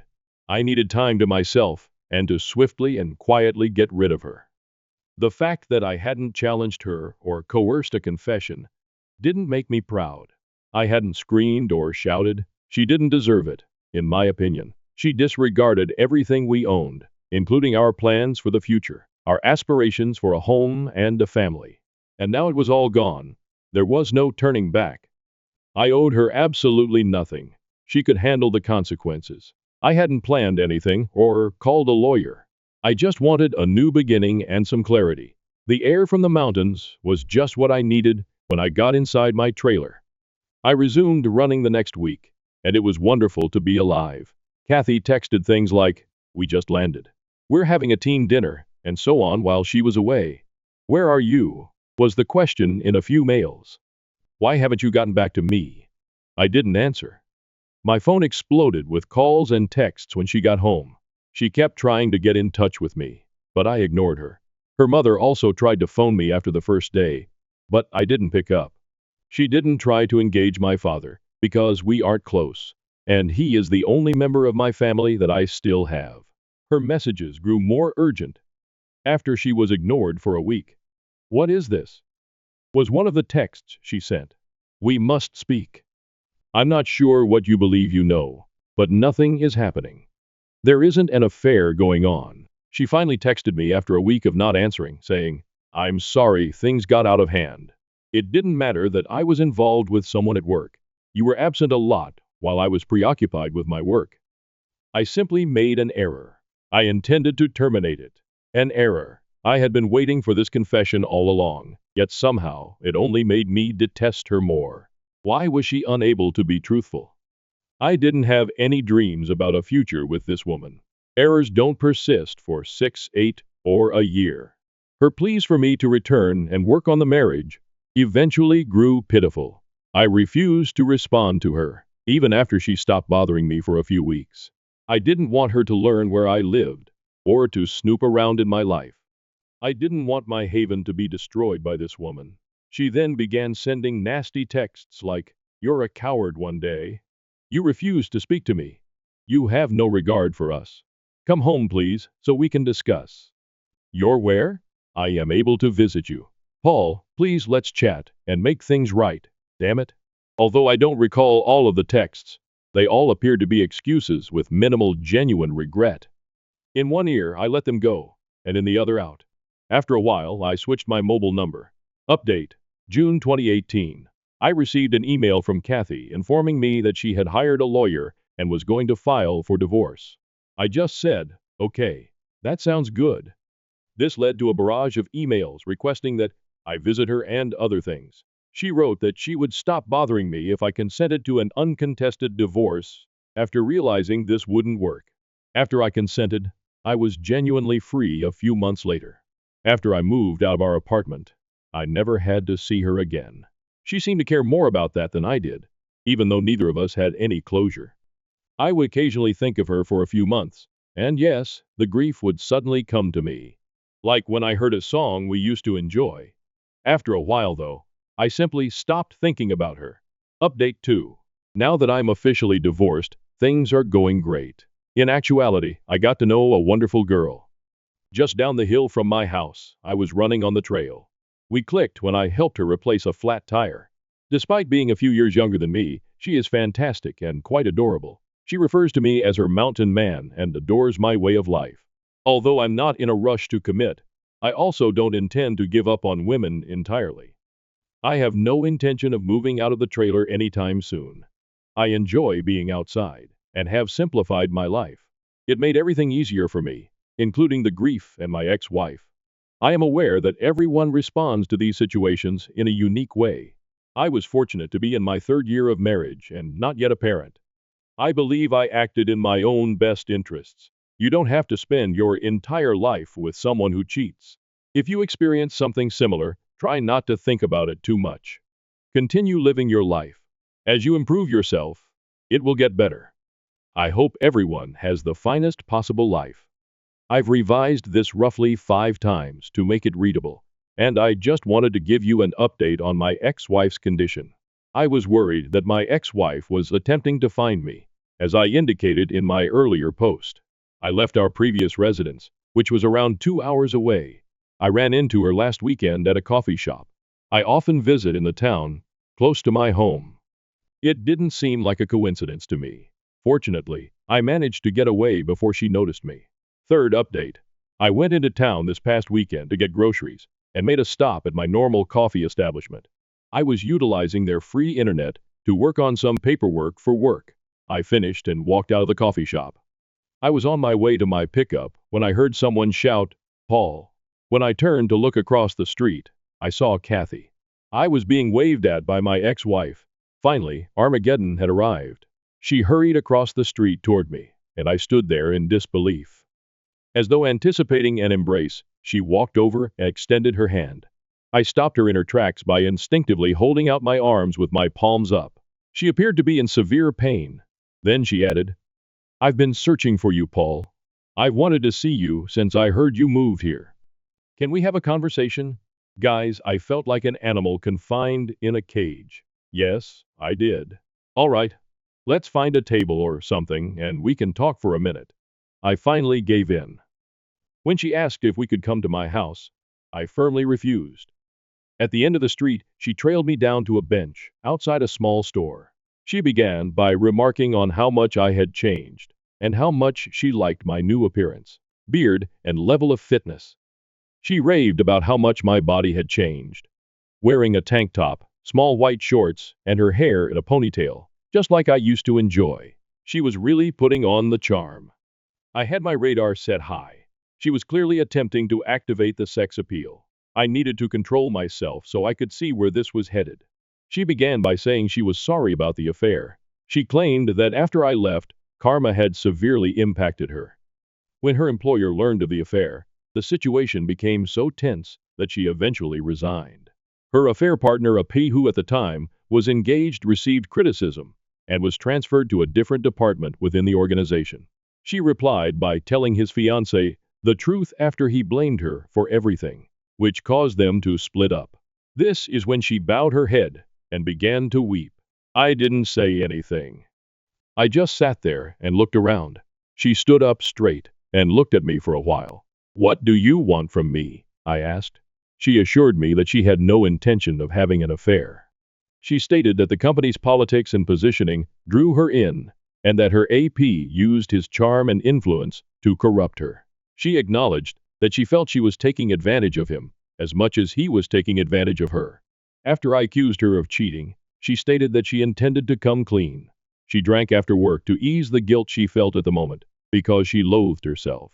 She claimed that she felt so stupid, so alone, and as like her heart had burst with loss immediately after I departed. She ended her relationship with her AP right away.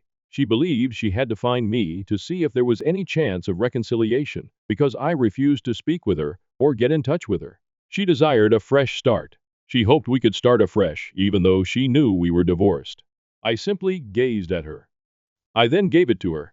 "You have no right to come out here and undo all the harm you have done. Do you think I'll overlook everything you did to destroy our union? As I previously stated, we were done if you cheated. Forgiveness does not exist. This relationship will not be restarted. You murdered it. As soon as you left me, you ruined everything we had. How foolish do you believe me to be? One evening, I watched you enter a hotel with him. Were you aware of that? I became aware that people were beginning to notice that my voice had been getting louder." She grabbed my arm and started crying. After letting her sob on my shoulder for a while, I pushed her away. "I deserve all this," she replied, glancing up at me. "I am certain that I do. If nothing else, would you allow me to take you out to dinner?" "I'd rather not go. I would like to speak further. I want to make sure that we are transparent about everything. You need to spend more time with me than you have in the past." "Paul, please. I love you so much. Even though I know you might not want to hear it. Before you left me, I had no idea how much I loved you. You broke me as much as I broke you. I'm unable to forgive myself, and I don't want to do so till the day I pass away." She began to sob uncontrollably and hyperventilate. I lifted her up and gave her a hug. It seemed like my only option for soothing her. I knew then that I had shattered her heart as severely as she had shattered mine. Walking, we found a peaceful spot to carry on our conversation. I said, "How did you find me?" When she had calmed down, "Have you engaged a private investigator?" After giving it some thought, she responded no with a small giggle. She clarified that she asked how things were going when she ran into Stacy a few weeks prior. Stacy didn't mention that she had noticed me. Kathy forced her to reveal all the information. I had warned Stacy not to tell her, so she was reluctant. But Kathy persisted. Stacy finally gave in, but all she knew was that I lived somewhere close by and was in town. On her days off, she began to come here to check on me. I kind of laughed when she said that, thinking, Damn, Stacy can't keep her trap shut. She blushed. We ultimately decided to have dinner at a charming little spot with a patio.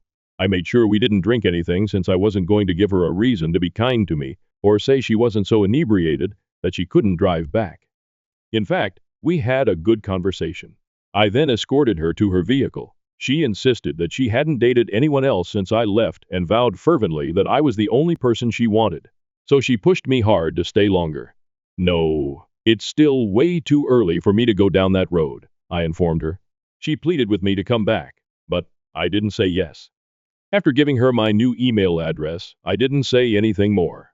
My response to her request for my phone number was, "You'll just blow it up with texts and calls." She wept over it, but in the end, she agreed with my choice. She promised to send me an email with information on returning to town the following weekend before she left. I asked her directly, "Would you have forgiven me if I had been the one cheating?" Before she got into her car, "Yes, in time, but only if we saw a marriage counselor and worked through the healing process with lots of talking. Maybe even a binding agreement," she responded after pausing to reflect. "All right, maybe I could do that in 5 or 10 years, I answered.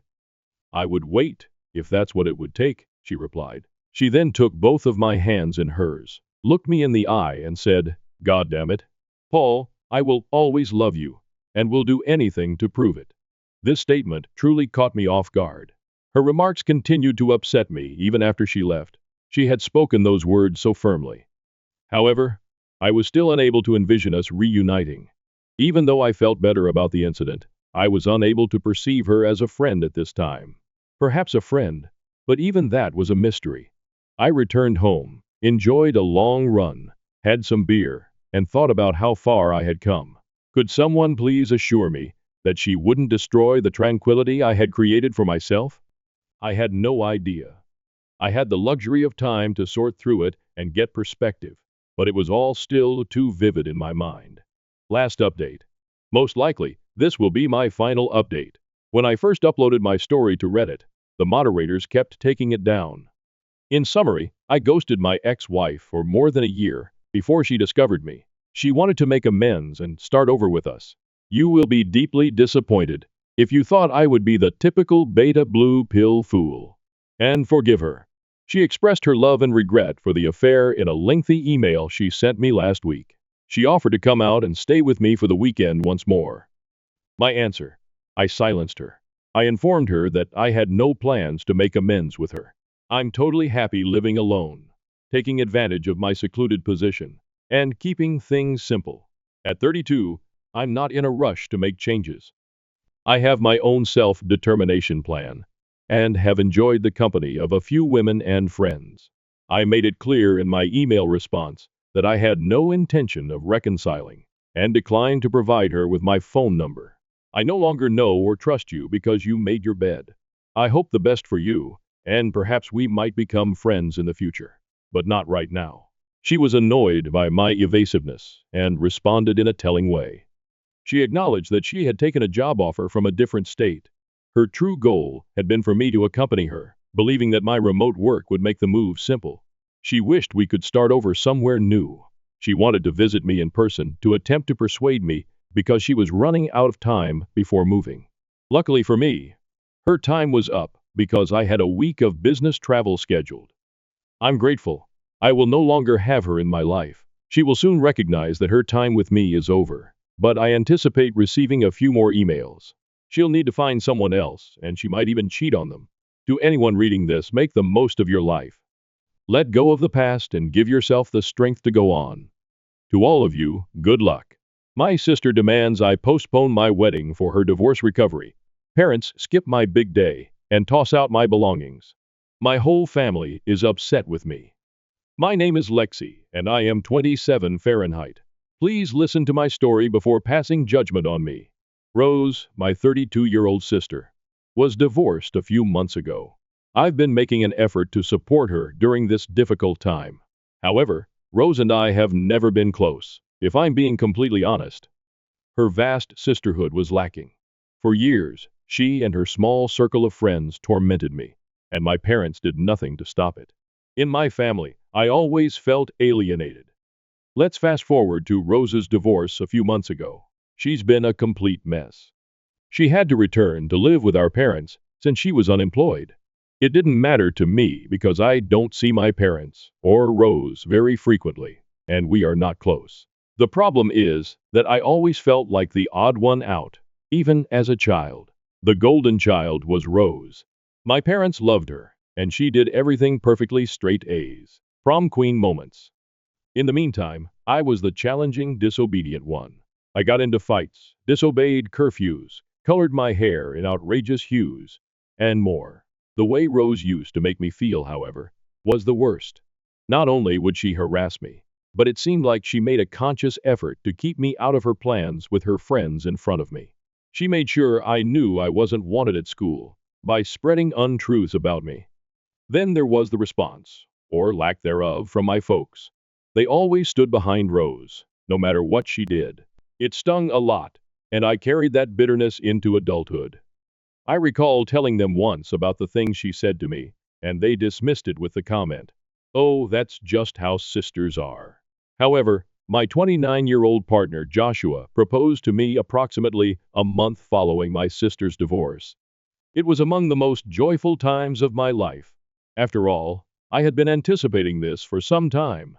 After nearly 4 years of dating, Joshua and I had discussed marriage frequently. Therefore, it seemed as though everything was coming together when he eventually proposed. Even though my parents and I weren't particularly close, I notified them right away, of course. Perhaps, just possibly, this could be something that would unite us, I thought. Almost immediately, I went into wedding planning mode, thinking about venues, clothes, flowers, and all the other details. Sharing this time with my friends and the few members of my family that I truly get along with made me very happy. However, a few weeks later, my mother called. She told me they needed to talk to me about something significant, and she sounded serious. To be honest, my initial assumption was that it might have something to do with Rose and her entire mess after the divorce. I simply got a feeling that something bad was going to happen. So, kind of expecting the worst, I headed to their place the following evening. And sure enough, my mom revealed it as soon as I sat down. They wanted me to delay my wedding by 2 years, she informed me. Yes, 2 years, as Rose had recently gone through a divorce. What I was hearing was unbelievable. My sister's divorce caused my wedding to be postponed. I thought she must be kidding because it was so ridiculous that I briefly burst out laughing. She was dead serious, though. She clarified that Rose needed time to heal and possibly find another partner because she was still devastated. It seems like my wedding would get in the way of it. I questioned my mother if she was serious as I sat there in shock. How could she possibly believe that Rose's romantic life was connected to my wedding? Rose's poor choices were intended to cause my wedding, one of the most important days of my life, to be postponed. "We are family, and we need to support each other," was the famous line my mother used to strike me. She has said this to me countless times. Always, it's about standing by Rose. They seem to want me to be this quiet, helpful person in the background who always prioritizes her needs. I was unable to control my anger. I told my mother that I couldn't believe she had the audacity to ask me such a question, and that this was really absurd. Then I simply walked away. I didn't want to be there and hear more of their guilt-tripping and justifications. However, it didn't end there. Over the course of the following few days, my mother called me often to reassure me that this was the appropriate course of action and that the family as a whole, not just Rose, was at stake. She insisted on bringing up the unfairness of Rose attending my wedding while still going through her divorce. However, when was life ever fair? Just because one individual is experiencing something doesn't mean that things stop. It's not as if I'm attempting to make Rose feel unhappy. All I want is to marry Joshua and begin a life together. My dad also became involved, which surprised me because he often stays out of this kind of drama. Using Rose's current emotional state and the fact that my wedding would be too much for her to take, he attempted to reason with me. He gave the impression that she would be severely burdened by my wedding, as though my joy would somehow make her even more unhappy. Again, though, I fail to see how it is my issue. I can't stop my life, especially to save her feelings, and I can't control how she feels. My parents continued to phone and harass me for days after that. I knew there would be more of the same guilt trip over delaying the wedding every time I saw their name appear on my phone. I must admit that I was growing impatient with them. In contrast, my sister had not spoken to me at all. I was starting to question whether this was truly what Rose desired, or whether my parents were simply projecting their own problems onto me, because it was all coming from them. I therefore made the decision to take matters into my own hands and give Rose a call directly after a week or so of this back and forth. At first, I was trying to figure out what was going on, and I was really calm. I questioned her directly if my parents were overreacting, or if she was the one who set them up for this. At that point, she verified it. Yes. She did believe that delaying the wedding would be preferable. What was she thinking? She claimed that all of the relatives would question her about the divorce during the wedding, and that she wasn't prepared for that kind of scrutiny. I was taken aback. We were discussing the wedding, which was one of the most important days of my life. Even though I know divorce is a significant matter, why should her concerns about what others might think of her take precedence over my wedding? I politely explained to her that this was my wedding, and that I didn't think anyone would be bothering her about something so private at a gathering that was meant to be about Joshua and me. Let's face it, people are too preoccupied with the wedding of the couple, the cuisine, the dancing, and their personal life to pay any attention to anything else at the event. At my wedding, of all places, who is going to approach Rose and intrusively inquire about her failed marriage? Naturally, though, she refused to listen. She insisted repeatedly that she wasn't emotionally ready to deal with everyone, and that if I truly cared about her, I would think about holding off until she was more resilient and able to take the attention. I became more irate the more she said. At last, I simply explained everything to her. I informed her that whether she or our parents attended or not, the wedding would take place regardless of her feelings. She was insecure about people asking her awkward questions, but I wasn't going to let that stop me from living my life. I didn't have to cope with that. She did. I immediately contacted my folks and told them the same thing once I hung up. Look, I love you all, but I'm not delaying the wedding, I remarked. It would be wonderful if you could lend me your support. If not, I can understand. But whether you are present or not, the wedding is taking place. As expected, my mother broke down in tears and said that Rose needed time to recover and that I was destroying the family. However, I had already made up my mind by then. I had no intention of giving up. 3 weeks ago, the wedding did take place. Joshua and I got married, and it was lovely. I won't lie. It was difficult to walk down the aisle by myself, even though my parents weren't there. I had dreamed about that moment all my life, and I always saw my father being there. As I approached Joshua, I could see that broad smile light up his face. I realized that I was just doing this for Joshua and myself, not for my parents, Rose, or anybody else. And to be honest, that was sufficient. I was content with my choice. My closest friends and those who genuinely support us were all around me. After the ceremony, things became a little more tricky when we arrived at the reception. The majority of my relatives, including some aunts, uncles, and cousins who had not been involved in the drama, had arrived. However, they took note. They were definitely curious when they saw that my parents weren't present. Where are your mom and dad? Is everything okay? People began to inquire. I was aware that I would eventually have to explain the entire complex situation. I initially made an effort to sidestep the inquiries so as not to turn the day into a family drama. But the questions kept pouring.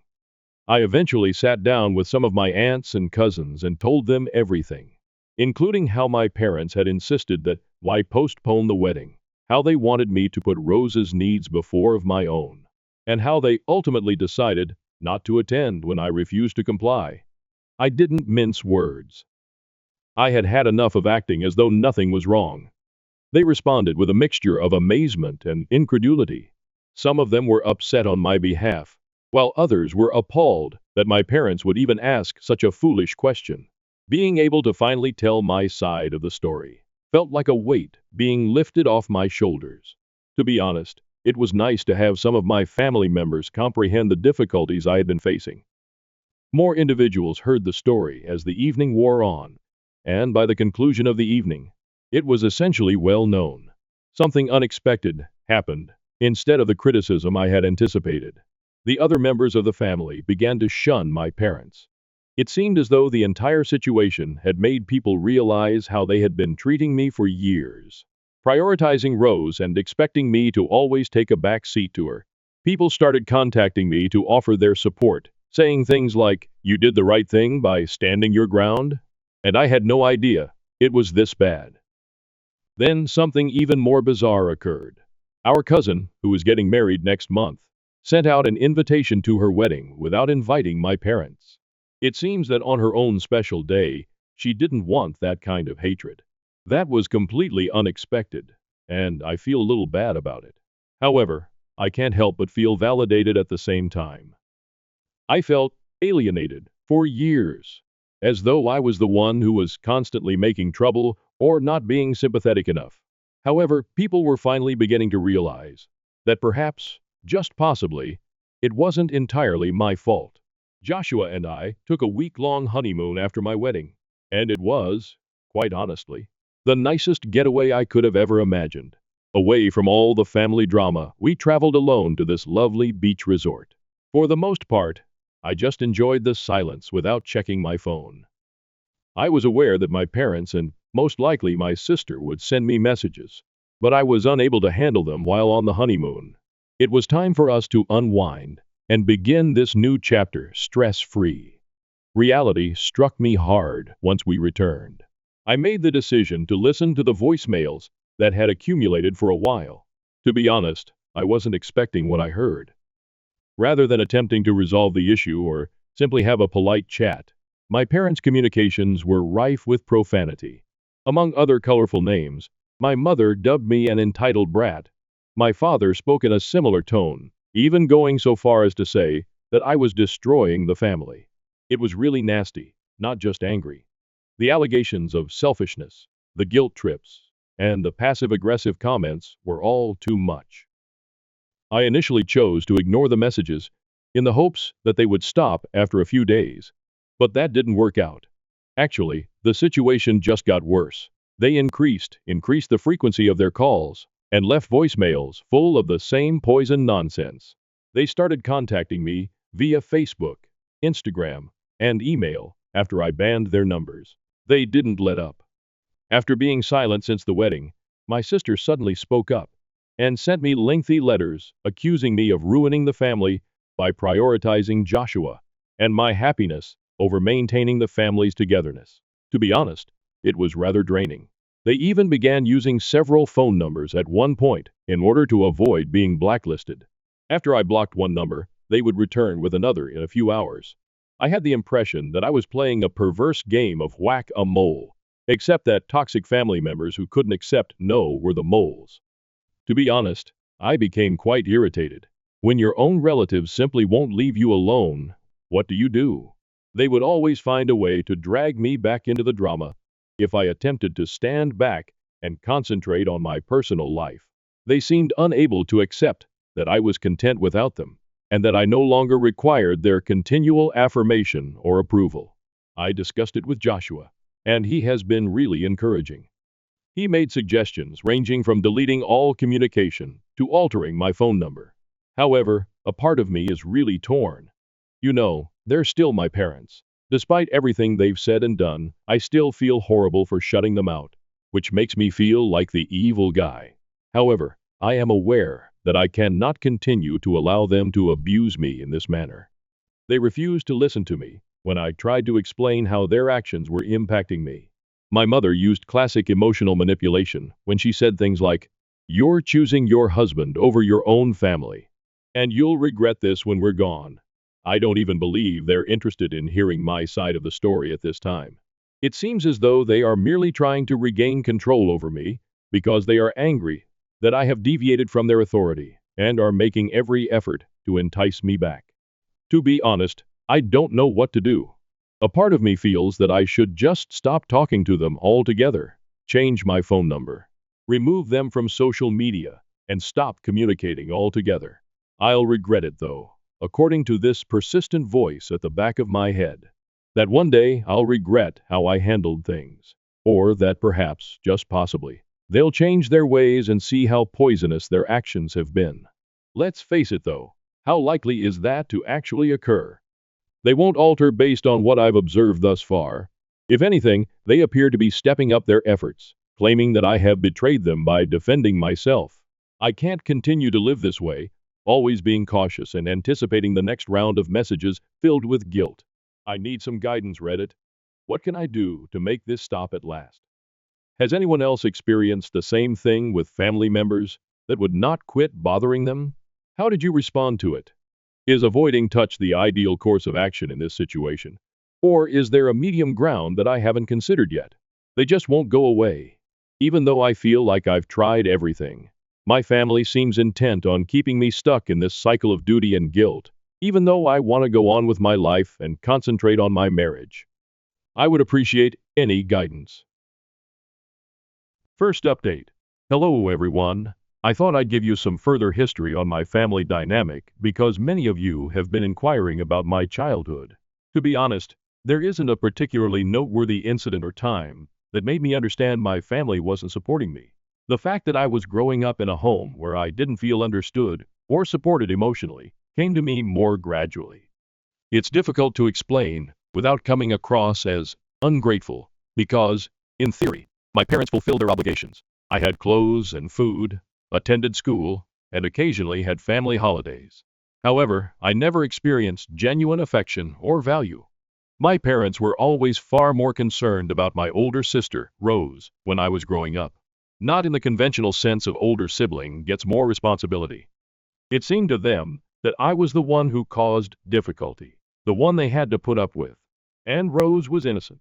When I tried to show them something I was enthusiastic about or bring home good marks, they would give me a half-hearted, "That's nice, Lexi," before going on to whatever Rose needed. I was only there, but she was always the focus of their attention. As a child, it's difficult to describe how alienating it is to be ignored and treated as though you're invisible. And that happened more than once. Throughout my early years, that pattern kept coming up. I believe I was 16 years old when I got into a heated argument with some of my school pals. At the time, it felt like the end of the world, one of those things that happens to teenagers. I cried when I got home, looking for some consolation or even some guidance. While a "hey, it'll be okay" moment would have been nice, I'm not claiming I was expecting a full-on therapy session. Rather, my dad stated, quite literally, "You probably brought it on yourself. You should learn to pick better friends."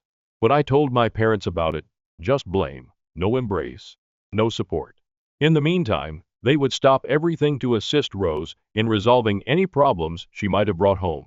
In addition, let's take a moment to discuss Rose. She wasn't exactly the epitome of an older sister who was helpful. In actuality, she essentially made it her mission to ruin my life whenever she could. She had a small group of pals who were all as conceited as she was, and they found it amusing to harass me. They would do things like hide my belongings, tease me about my attire, or even prank phone the house and say horrible things about me while posing as classmates. It was the sort of thing that, although it seems ridiculous now, seriously damaged my self-esteem when I was younger. What's the worst? My parents were aware of it. "She's just teasing you, Lexi. It's normal sibling stuff." People would respond when I explained what Rose was doing. But I never thought it was usual.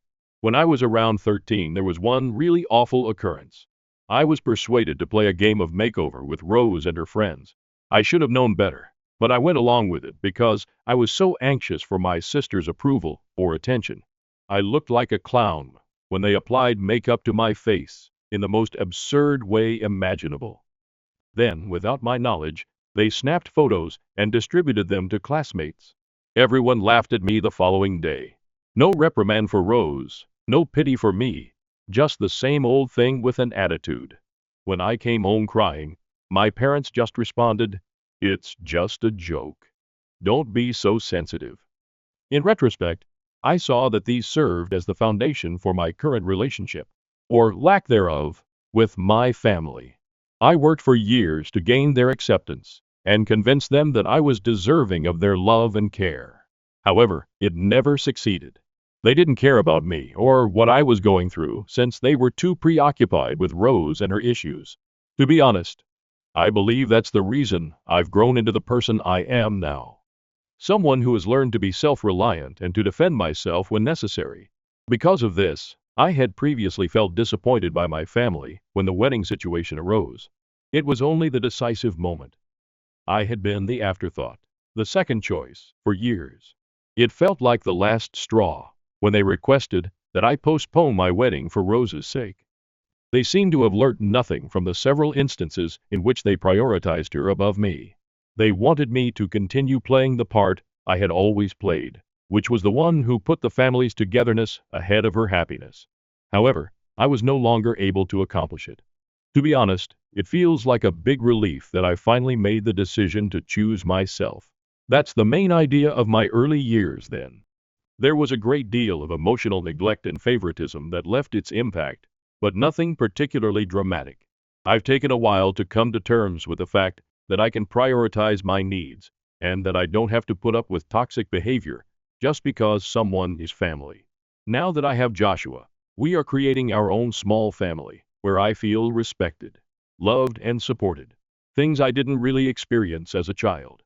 Thank you for reading, and thank you to everyone who has contacted me with good comments and suggestions. It has a lot of meaning. I'm coming to see that, even with family, it's acceptable to establish limits. Even if it's difficult, I know I'm acting in my own best interests. Second update. Hello everyone. A lot has happened since my last post, so I wanted to offer you all some updates. Unsurprisingly, my folks discovered a new method to irritate me around a week after Joshua and I returned from our honeymoon. I received a message from them requesting that I come pick up my childhood belongings on Sunday, since they wanted them out of their home.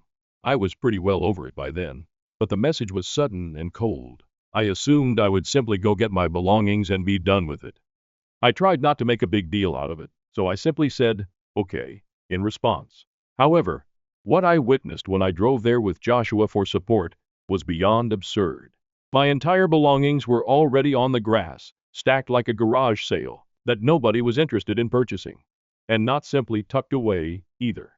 Everything appeared to have been thrown out carelessly, as though it had been left there for hours, or perhaps days.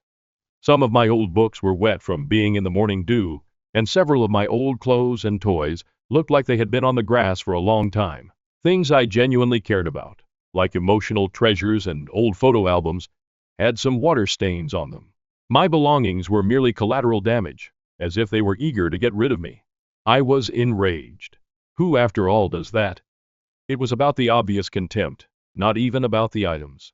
Even though I was furious, I knew they were waiting for me to lose it, to scream, to cry, or to demand answers. It was as if they were sending a message that said, "We're done with you." From the window, I could almost see my mother waiting for me to respond. And to be honest, I wasn't going to satisfy them. I so maintained my composure rather than losing it. With composure, I turned to Joshua and requested him to assist me in packing the truck. We didn't knock on the door, talk to my parents, or ask for an explanation. Silently, we simply loaded the truck. Joshua helped me finish it without saying anything, but I believe he could tell I was holding back a lot. It was strange, though, since I became aware of something while we were packing everything up. I wasn't depressed. I wasn't devastated or heartbroken. All I felt was relief. To completely end the chapter of my connection with my parents, this was the last thing I needed. Strangely enough, it felt significant when they threw out my belongings in that manner. It seemed as though they were at last making it clear to me that I was no longer wanted in their lives.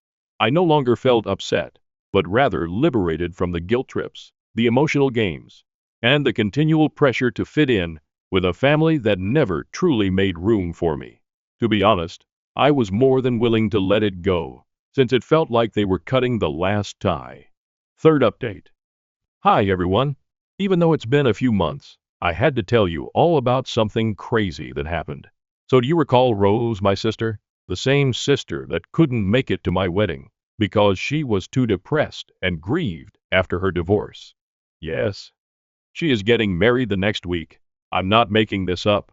I promise. In fewer than 7 days, the lady who said it took her at least 2 years to move on and find a new man will walk down the aisle. The irony is excessive. Do you know how I learned about it? It came from one of our cousins, not from her or my parents, who haven't spoken to me since the wedding fiasco. She forwarded me a screen grab of their social media engagement announcement. I was at home taking care of business when all of a sudden there was Rose, looking cheerful and in love, flashing her ring to her new fiancé as if the drama of the previous year had never occurred. I had to chuckle. I couldn't even be mad. At this point, it's really funny. Even stranger is the fact that neither Rose nor my parents have mentioned the situation at all. Nothing. My sister sabotaged my wedding dress and announced a fake pregnancy at my son's birthday party. But what I uncovered next destroyed our family. I am 35 years old, the youngest of 3 sisters. And here is the tale of how, at my son's first birthday celebration, decades of family strife finally erupted. Let me explain the convoluted history that brought us to this point before delving into the recent events. My oldest sister, Lisa, 40F, and I had a tense relationship while we were growing up in suburban Pennsylvania. But she got along well with our middle sister, Rachel, 38F. Lisa has behaved more like my first bully than a sister since I can remember. She unintentionally shoved me into my cake in front of all my friends at my 5th birthday celebration, spoiling not just my special day, but also my favorite dress. I can still clearly recall that moment. Rachel later pulled me away and helped clean me up, establishing a pattern that would last the rest of our lives, even though our parents dismissed it as normal sibling rivalry. As we grew older, the bullying just became worse. Lisa would purposefully humiliate me in front of my peers during my middle school years by calling me derogatory names and spreading untruths about me. When I was 13 and had my first crush, the worst thing happened. For months, Lisa destroyed my social life by telling the boy I liked that I still peed the bed, which was totally incorrect. Rachel attempted to step in, but our parents insisted that we had to resolve own because sisters do argue. My adolescence presented new difficulties. I became interested in alternative music and began using darker makeup and clothes to represent who I was. Lisa would make fun of me by calling me Cruella and would bark every time I passed her at school, while Rachel assisted me in trying out various looks. There were also frightening times, such as when she would ambush me from behind close to stairwells, leaving me continually concerned for my safety. While Lisa was preoccupied with being the ideal daughter, joining cheerleading and dating the quarterback, I found solace in technology and academics. By my senior year of high school, I had already found my passion for computer science and was working as a freelance web developer. This change in our paths appeared to exacerbate Lisa's hostility. I devoted all of my energy to establishing a profession in it, consulting after high school. After earning honors from Penn State, I immediately found work in a prominent Philadelphia consulting business. Lisa, who had opted for a more conventional route, getting married to her high school boyfriend Greg, 41 minutes immediately after college, and settling into suburban life, seemed especially displeased by my success. My personal life suffered during my 20s, while my profession took off. I was getting promoted, developing a reputation in my field, and flying across the nation for projects. Rachel, who was now a high school teacher, continued to be encouraging and would frequently defend my decisions at family get-togethers. Lisa, meantime, would scathingly criticize me for ignoring my family responsibilities and prioritizing my job. At the meal for my 20th birthday, the tension reached a breaking point. Just as I was blowing out my candles, Lisa announced she was expecting her first child. She quickly became the center of attention, and my celebration turned into an unplanned baby shower planning session. Only Rachel caught my stealthy departure from the table and trailed me to the bathroom. Rachel hugged me and said, "She's jealous because you're successful on your own terms." While I tried not to cry. Over the following few years, I kept in touch with Lisa very little and concentrated on developing my job. I was directing significant digital transformation projects at the age of 30 after being promoted to senior consultant. I first met James, 37 meters, at a tech conference in Boston. We bonded over our mutual appreciation of technology and vintage rock while he was presenting on cybersecurity.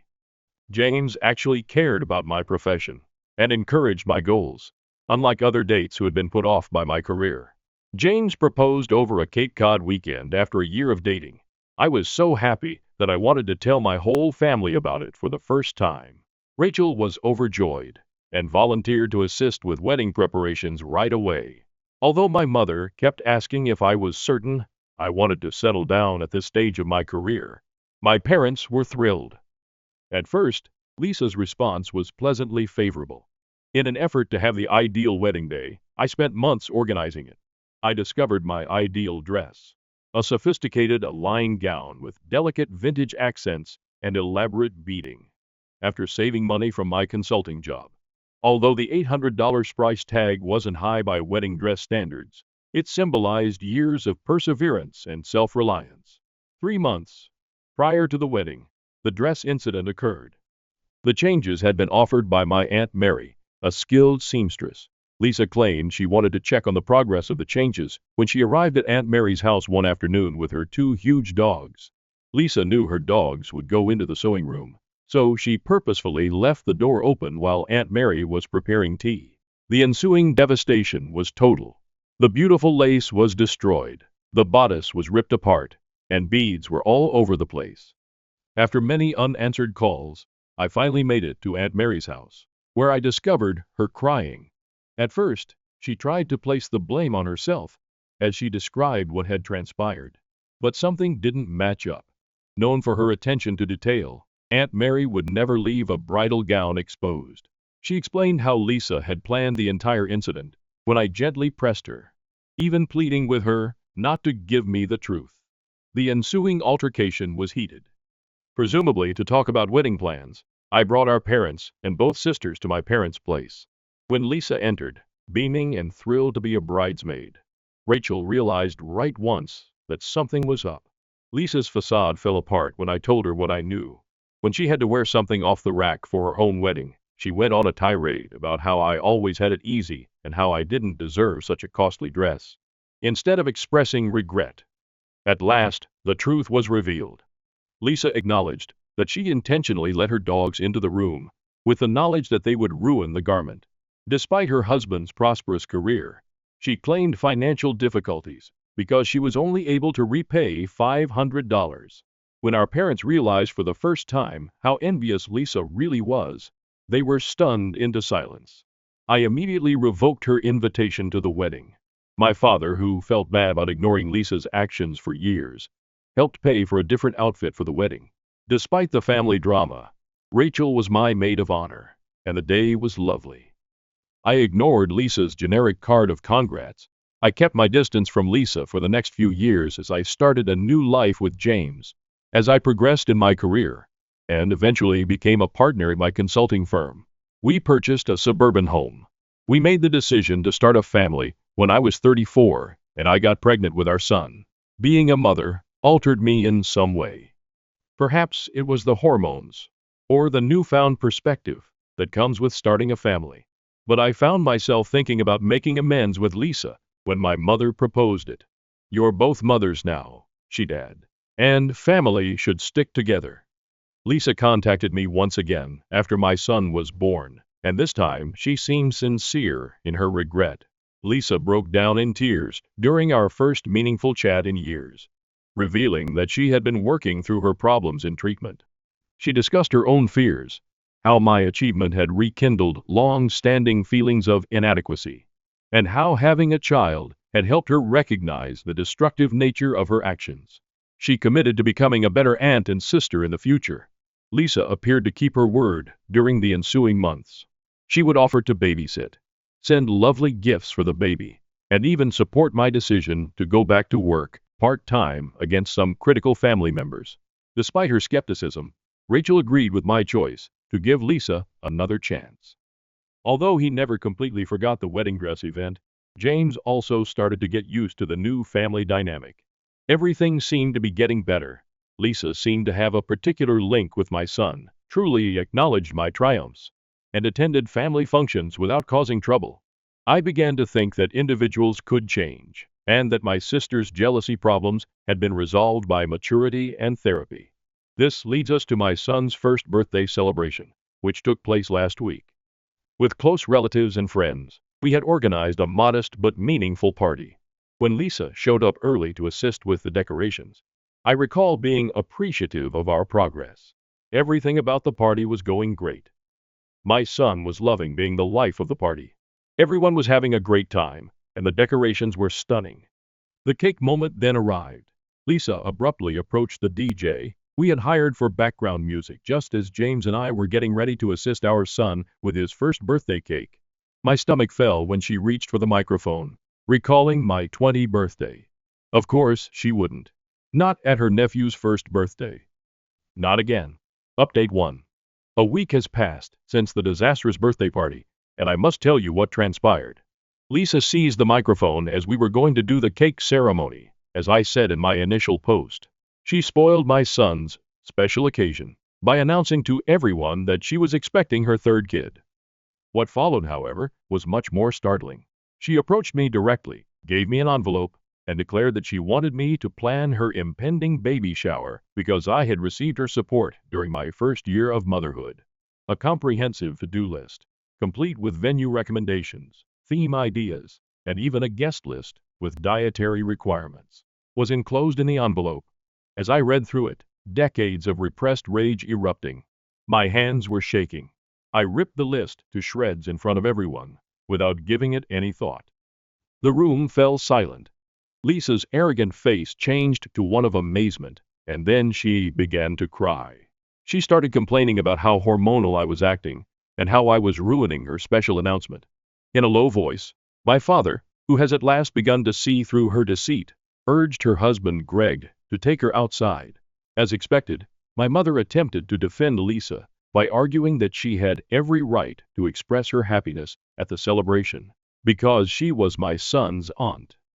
God bless her, Rachel took command of the issue, declaring that this was neither the place nor the time for such pronouncements. She firmly escorted Lisa and Greg out. It was a messy aftermath. James was angry, not only at Lisa, but also at me.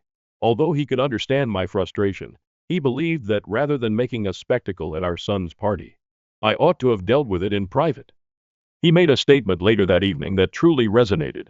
We can't control Lisa's actions, but we can control how we react to them. Despite our efforts to save the celebration, the majority of our attendees left soon after the incident. Fortunately, my son was too small to comprehend what was going on, so he played contentedly with his new toys. However, as I gazed at the partially consumed cake and discarded party decorations, I couldn't help but believe that Lisa had once again managed to sabotage an important event in my life. Throughout the week, the fallout has persisted. On social media, Lisa has been sharing passive-aggressive posts about poisonous family members and how some people never care about other people's pleasure. She also involves our extended family. On multiple occasions, aunts and cousins have called to apologize for my outburst. After reading Lisa's posts on social media, Rachel unfriended her, demonstrating her unwavering support for me. My mother keeps saying that I should be the mature one and apologize before Lisa's pregnancy hormones cause her too much stress. But my father called yesterday to say he understood why I behaved the way I did. Since our first quarrel, James and I have hardly discussed the incident. He's not incorrect.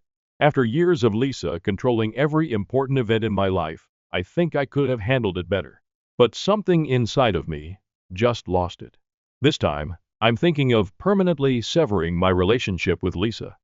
I'm sick of giving her opportunities to harm me, and it's obvious that therapy hasn't improved her as much as she promised. Right now, my top priority is shielding my son from her harmful conduct when he gets older. Is it improper of me to want to avoid contact? Was it better for me to confront her after the party? I feel that my response was warranted, but I'm still feeling bad about spoiling my son's celebration. Report 2. Everything has drastically changed in the 2 weeks since my last report. What began as family turmoil has grown into something far more significant, revealing years of deceit and manipulation by Lisa. Rachel approached me with some intriguing information following the event at the birthday party. The worst part wasn't that Lisa had apparently been lying to our extended family about me for years. As our father's financial controller, Lisa had been embezzling money from our family business, which Rachel had found out about. I have certification as an IT consultant with a focus on financial systems. I used my knowledge to stealthily start looking through the company's documents. I discovered something startling. For years, Lisa had been falsifying the books, taking tiny sums of money that built up to more than $200. This clarified how, even after claiming financial difficulties and only partially repaying me for my wedding gown, she was able to maintain her opulent lifestyle. Last week, I brought the evidence to my father's office. Despite his devastation, he acted right away. He convened an urgent family gathering that included our extended family members who had stock in the company.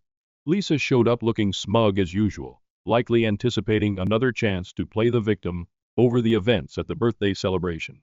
Rather, my father projected the financial documents I had found to begin the discussion. As he meticulously went through each bogus transaction, Lisa's face lost its color. I came forward with my expert analysis, demonstrating blatant patterns of intentional manipulation when she attempted to attribute it to accounting faults. I wasn't finished, though. From the wedding dress incident, which included a signed confession from our aunt, to proof that she had spread false accusations about me to clients and relatives, Rachel and I had assembled an extensive dossier detailing Lisa's years of deception. We even have security camera footage of her rehearsing her pregnancy announcement at my son's birthday party. Greg, Lisa's husband, made the most damaging disclosure. He confessed that Lisa had been lying about her pregnancies to fit in with other people's significant occasions, after being driven to his breaking point by the proof of financial fraud. When she announced it at my son's party, she wasn't even pregnant. To get more sympathy, she had intended to stage a miscarriage later. Our father made two significant statements as the gathering came to a close. First, Lisa would face financial fraud charges from the corporation. Second, rather than appointing Lisa, the assumed heir to the family firm, as CEO, he had chosen to appoint me, with my technical expertise and demonstrated honesty, as his successor. Lisa's well-planned world fell apart. After realizing her true character, our extended family severed their relationship with her. The following day, Greg filed for separation. As security walked Lisa out of the office, not even our mother, her long-standing supporter, spoke. The fallout has been rapid. Lisa has been placed on leave while a thorough inquiry is conducted. To recoup the stolen money, our family's attorney is drafting both criminal and civil lawsuits. The shareholders, who understood that my technical experience may aid in modernizing the business, unanimously endorsed my appointment as future CEO. Lisa had always wanted the role of head of our family's charity foundation, and Rachel has been given it. Together, we're trying to mend the harm she did to our family's business and relationships. For my part, I experience an odd mixture of loss and vindication. I'm glad the truth is out at last, even if I never wanted things to end this way. James is pleased with my professional handling of the situation, and my father has expressed regret for years of supporting Lisa's actions. Justice can occasionally appear in unexpected ways. I did more than simply stand up for myself. I also revealed the truth and safeguarded our family's heritage. Now that Lisa's manipulation is finally finished, our family can start to move on. Report 3. A month has passed since my last report, and I must disclose that Lisa's condition has taken even more drastic turns. First, the court case has formally started.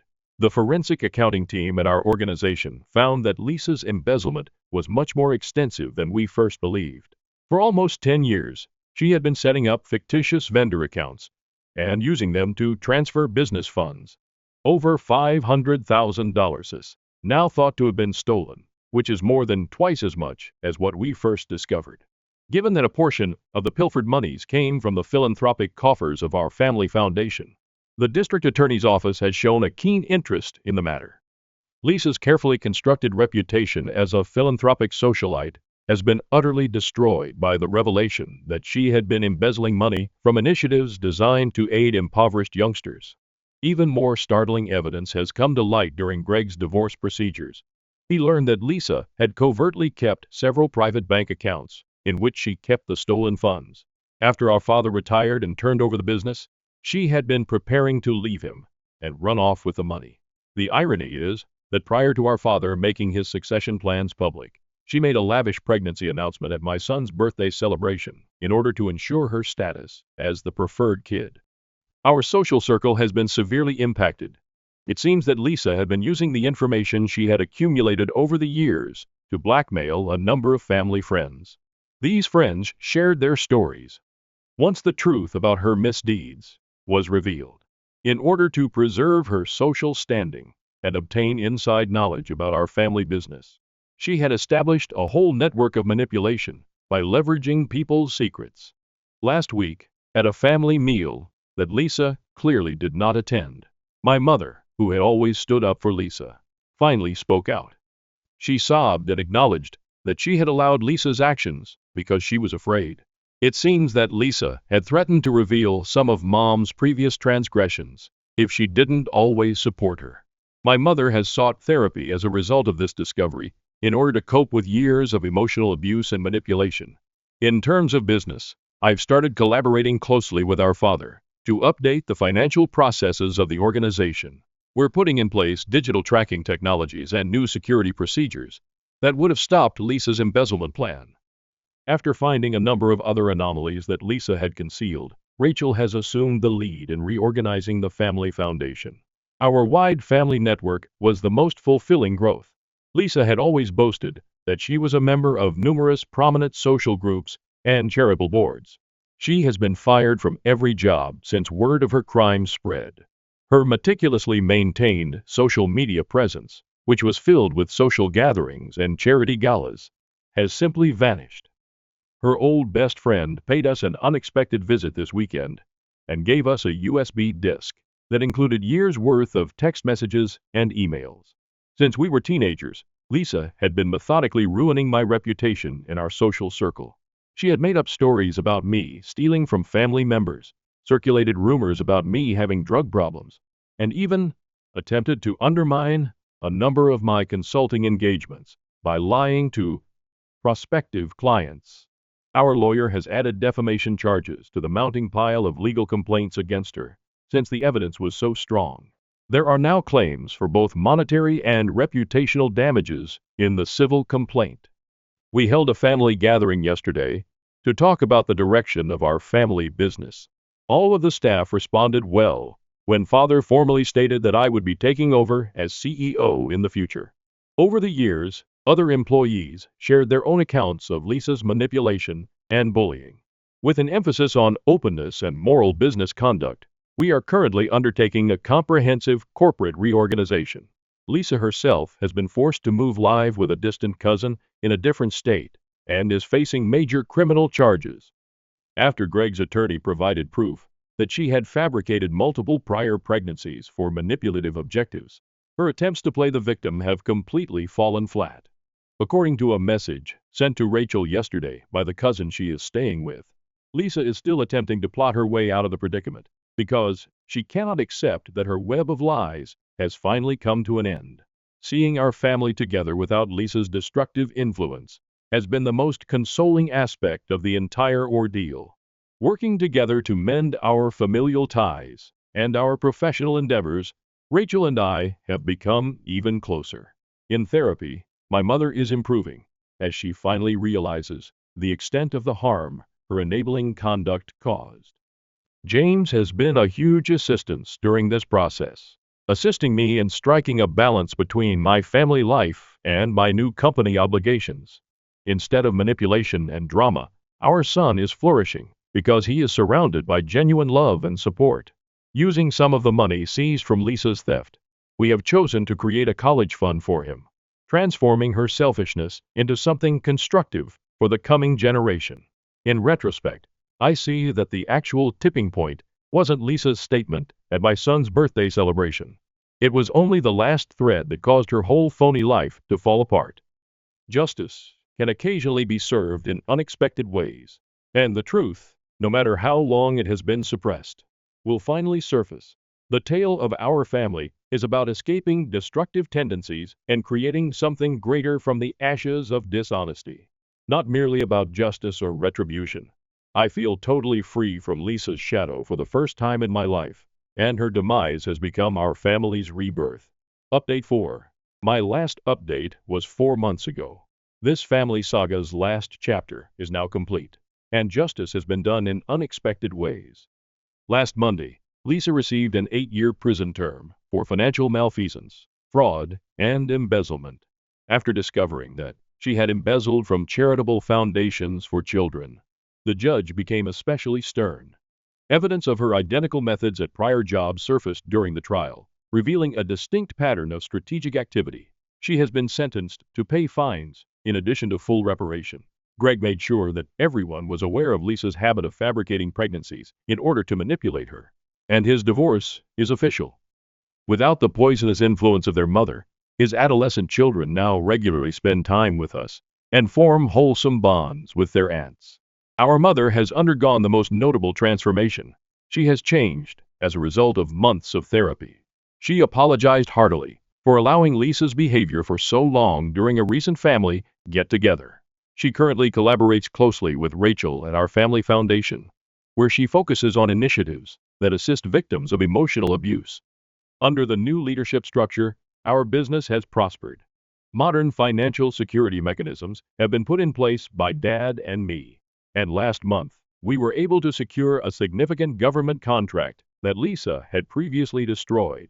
The work atmosphere has significantly improved, and people who were formerly stifled are now flourishing in their positions. Last weekend was the first time the extended family got together without Lisa. There was a noticeable difference, sincere discussions, a sense of calm that had been lacking for decades, and no underlying strain.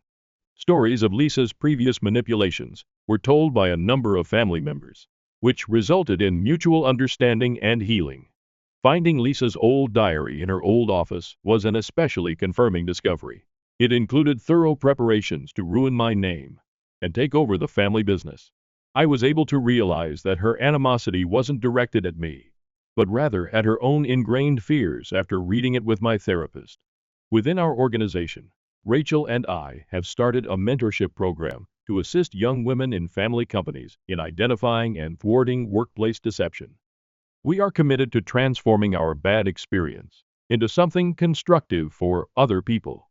At her sentencing, Lisa's last attempt at manipulation, a letter alleging she was the victim of a family conspiracy, failed miserably. The judge's answer was flawless. The evidence clearly demonstrates a pattern of deliberate dishonesty. Even now, your attempt to play the victim shows why society needs to be shielded from more harm by this sentence. James and I are committed to provide a healthier home environment for our baby by establishing a community education trust with the money recovered from Lisa's embezzlement. Her greed has been transformed into something that will benefit others. I came to the realization that the occasion that led to these revelations, my son's first birthday party, was actually a blessing. Sometimes a spectacular incident is necessary to reveal secrets. I'm happy that we confronted abuse and brought about constructive change, even though I never intended for our family to become a cautionary story. The bonds of fear and manipulation are severed.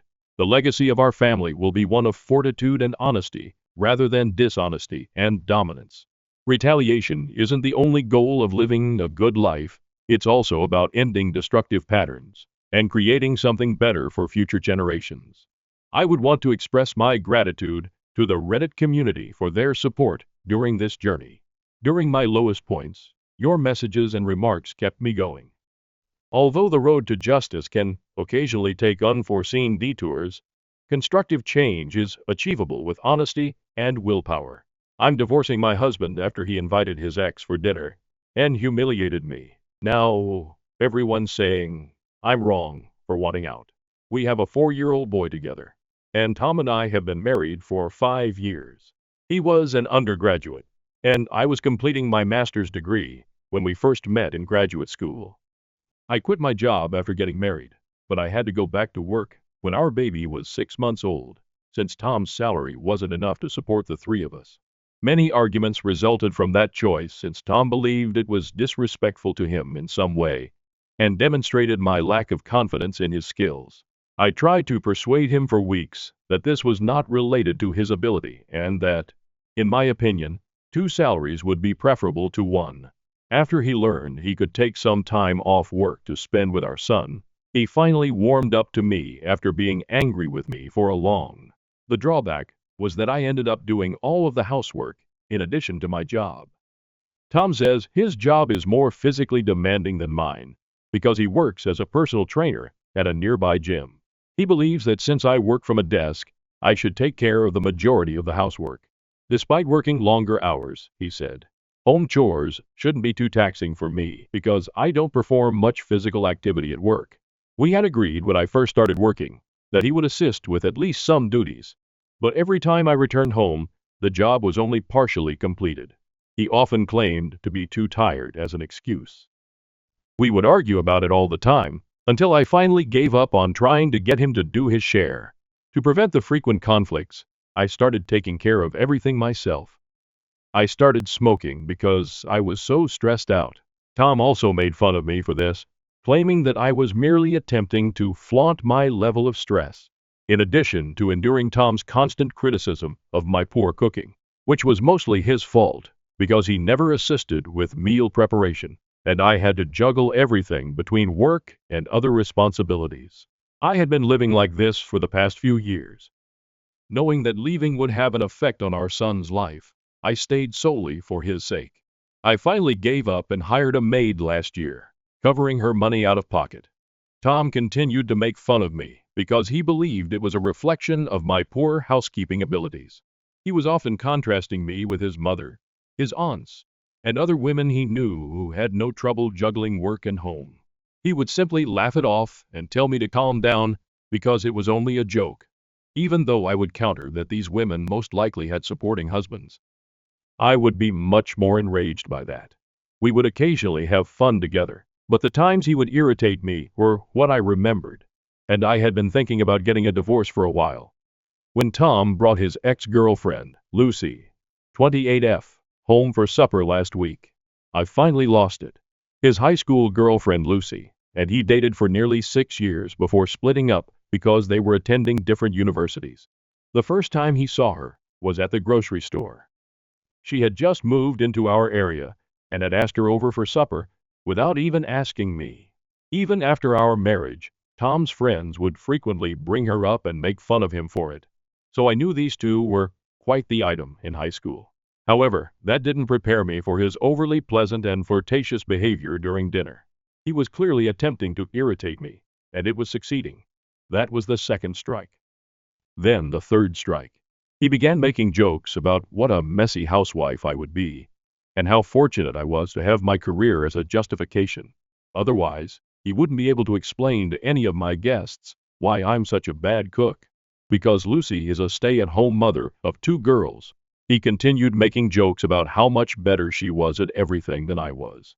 He joked that I would never be caught doing anything like that, after telling me that Lucy was actually at the grocery store purchasing ingredients for a French dish she intended to prepare for her husband. It made them both laugh a lot.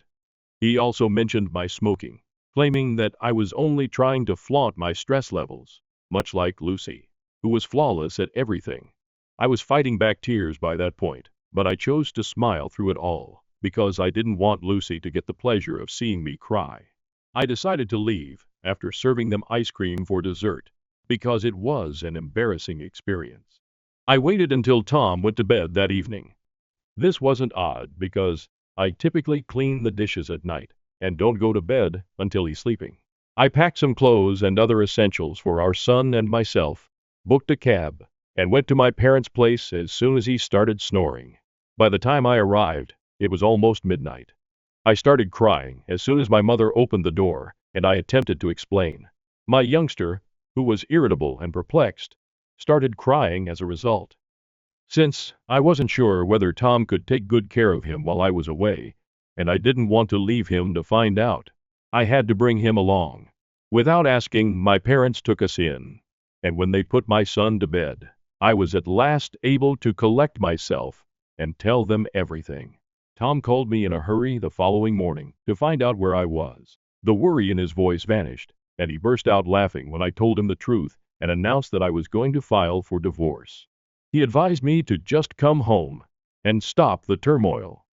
I became so enraged by that I began ranting at him, accusing him of being a misogynistic, lazy, selfish, and inept man.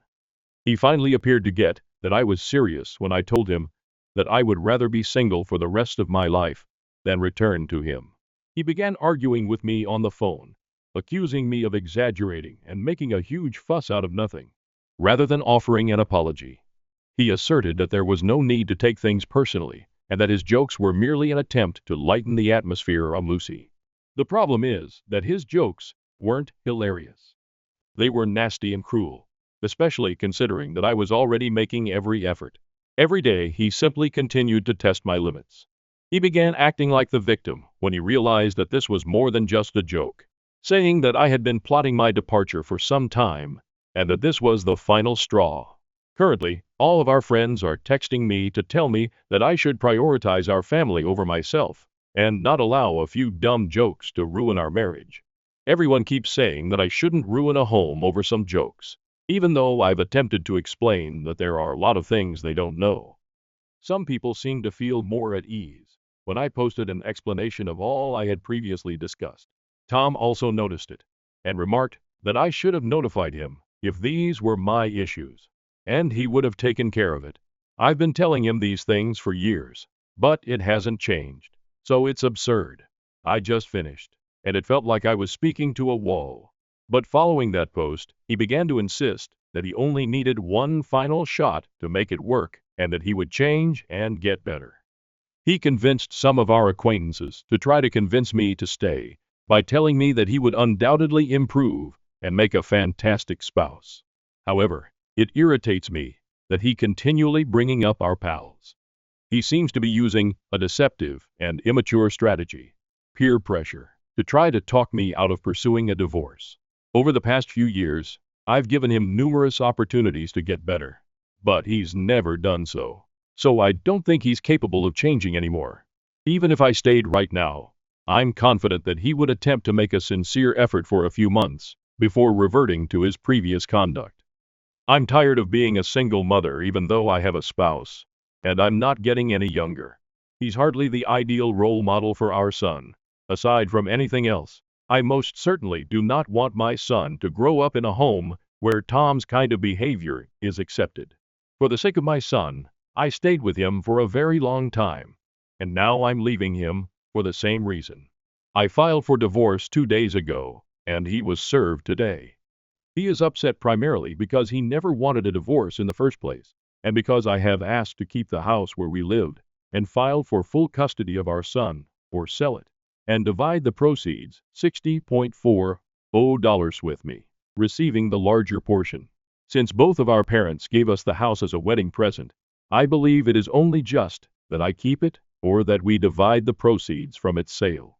Because of all the labor and effort I've put in over the past few years, working full-time, raising my son, and handling all home chores without his assistance, I feel that I should be given the greater part. I believe the petition is quite reasonable because I'm not even asking for alimony, even though I want a divorce. Tom claims I'm being unfair and that I shouldn't have asked for full custody because our son is equally his and mine, which is reasonable, but I don't believe he's capable of being a father. He may still visit and see his son whenever he wants to. I haven't attempted to take away his visiting privileges. He simply does not have him on a full-time basis. After I was served, he called and said I was being crazy and that this was a terrible overreaction. He claimed that since I was requesting full custody in the house, he already didn't agree with the divorce and had good reason to think I was being irrational. It was really embarrassing when he broke down in tears on the other end, when I stated that I had thought a lot about it and that it hadn't been easy for me either. It's very clear from everything I've written that Tom isn't a particularly emotional person, so his breakdown is a huge issue. He was crying and told me, very dramatically, that he had taken everything for granted because he never thought he could bear to lose me one day. He pleaded with me to give him one final opportunity to demonstrate his ability to be a wonderful father and husband. I had to let him know that my decision was definite, and that he had come to the realization a bit too late, even though it was really difficult for me to do so. I couldn't simply return to the life. It was strange and uncomfortable for me to have to stay on the phone and try to comfort him for the following several minutes as he began to cry even more. He eventually stopped sobbing and declared that if our son suffered as a result, he would never be able to forgive either himself or me. We might renegotiate the terms of his custody in a few years when he's a little older. So I reassured him that this was only a temporary arrangement. I informed him that although this would be difficult for us both, we needed to strive to be strong for our son's sake and make the most of our circumstances. However, he quickly ended the call, and for the next few hours, I didn't hear from anyone. But all of a sudden, our pals have been contacting me once more, telling me that what I'm doing is fundamentally wrong, and that I should think twice before acting. They're arguing that, rather than being so heartless and self-centered, I should give it some thought since Tom is pleading for one more chance. It was only a handful at first, but now it's almost everyone we know. And I'm beginning to seriously think about changing my mind, because I might be the bad guy here. I have no idea anymore. Since my husband doesn't assist me, am I the jerk for requesting a divorce and full custody of our son? Hello. Following a very hectic week, I'm back with an update. My lawyer and I have been getting ready for the talks. For the divorce settlement and custody dispute, Tom and I will first meet with a mediator appointed by the court. The actual divorce process doesn't worry me too much, but I'm quite anxious about the custody dispute. Everyone keeps saying that my desire for full custody is absurd, but they don't see the big picture. Our son spends more time with me and always has, so I know he favors me. We all know that's not how kids operate, but Tom has always attempted to build a relationship with our son just on his terms. Observing Tom's abrupt change into a worried father has been one of the most annoying aspects of the previous week. He has been making false claims on social media about how much he misses his son and how unfair it is that he's unable to see him. He hasn't attempted, but he is welcome to come at any time. These posts have been reposted by a number of mutual acquaintances who have added their own remarks about what a loving parent he is. The truth is very different. Even our son's daily schedule, preferred meals, and allergies are unknown to Tom. He called us only recently to inquire if our youngster still enjoys dinosaur-shaped nuggets. Due to his current space-themed food obsession, our son hasn't had those in more than a year. These minor details cast doubt on his capacity to serve as a main caregiver. Given that I have been actively involved in our son's life, while Tom has only occasionally done so, my lawyer believes we have a solid case.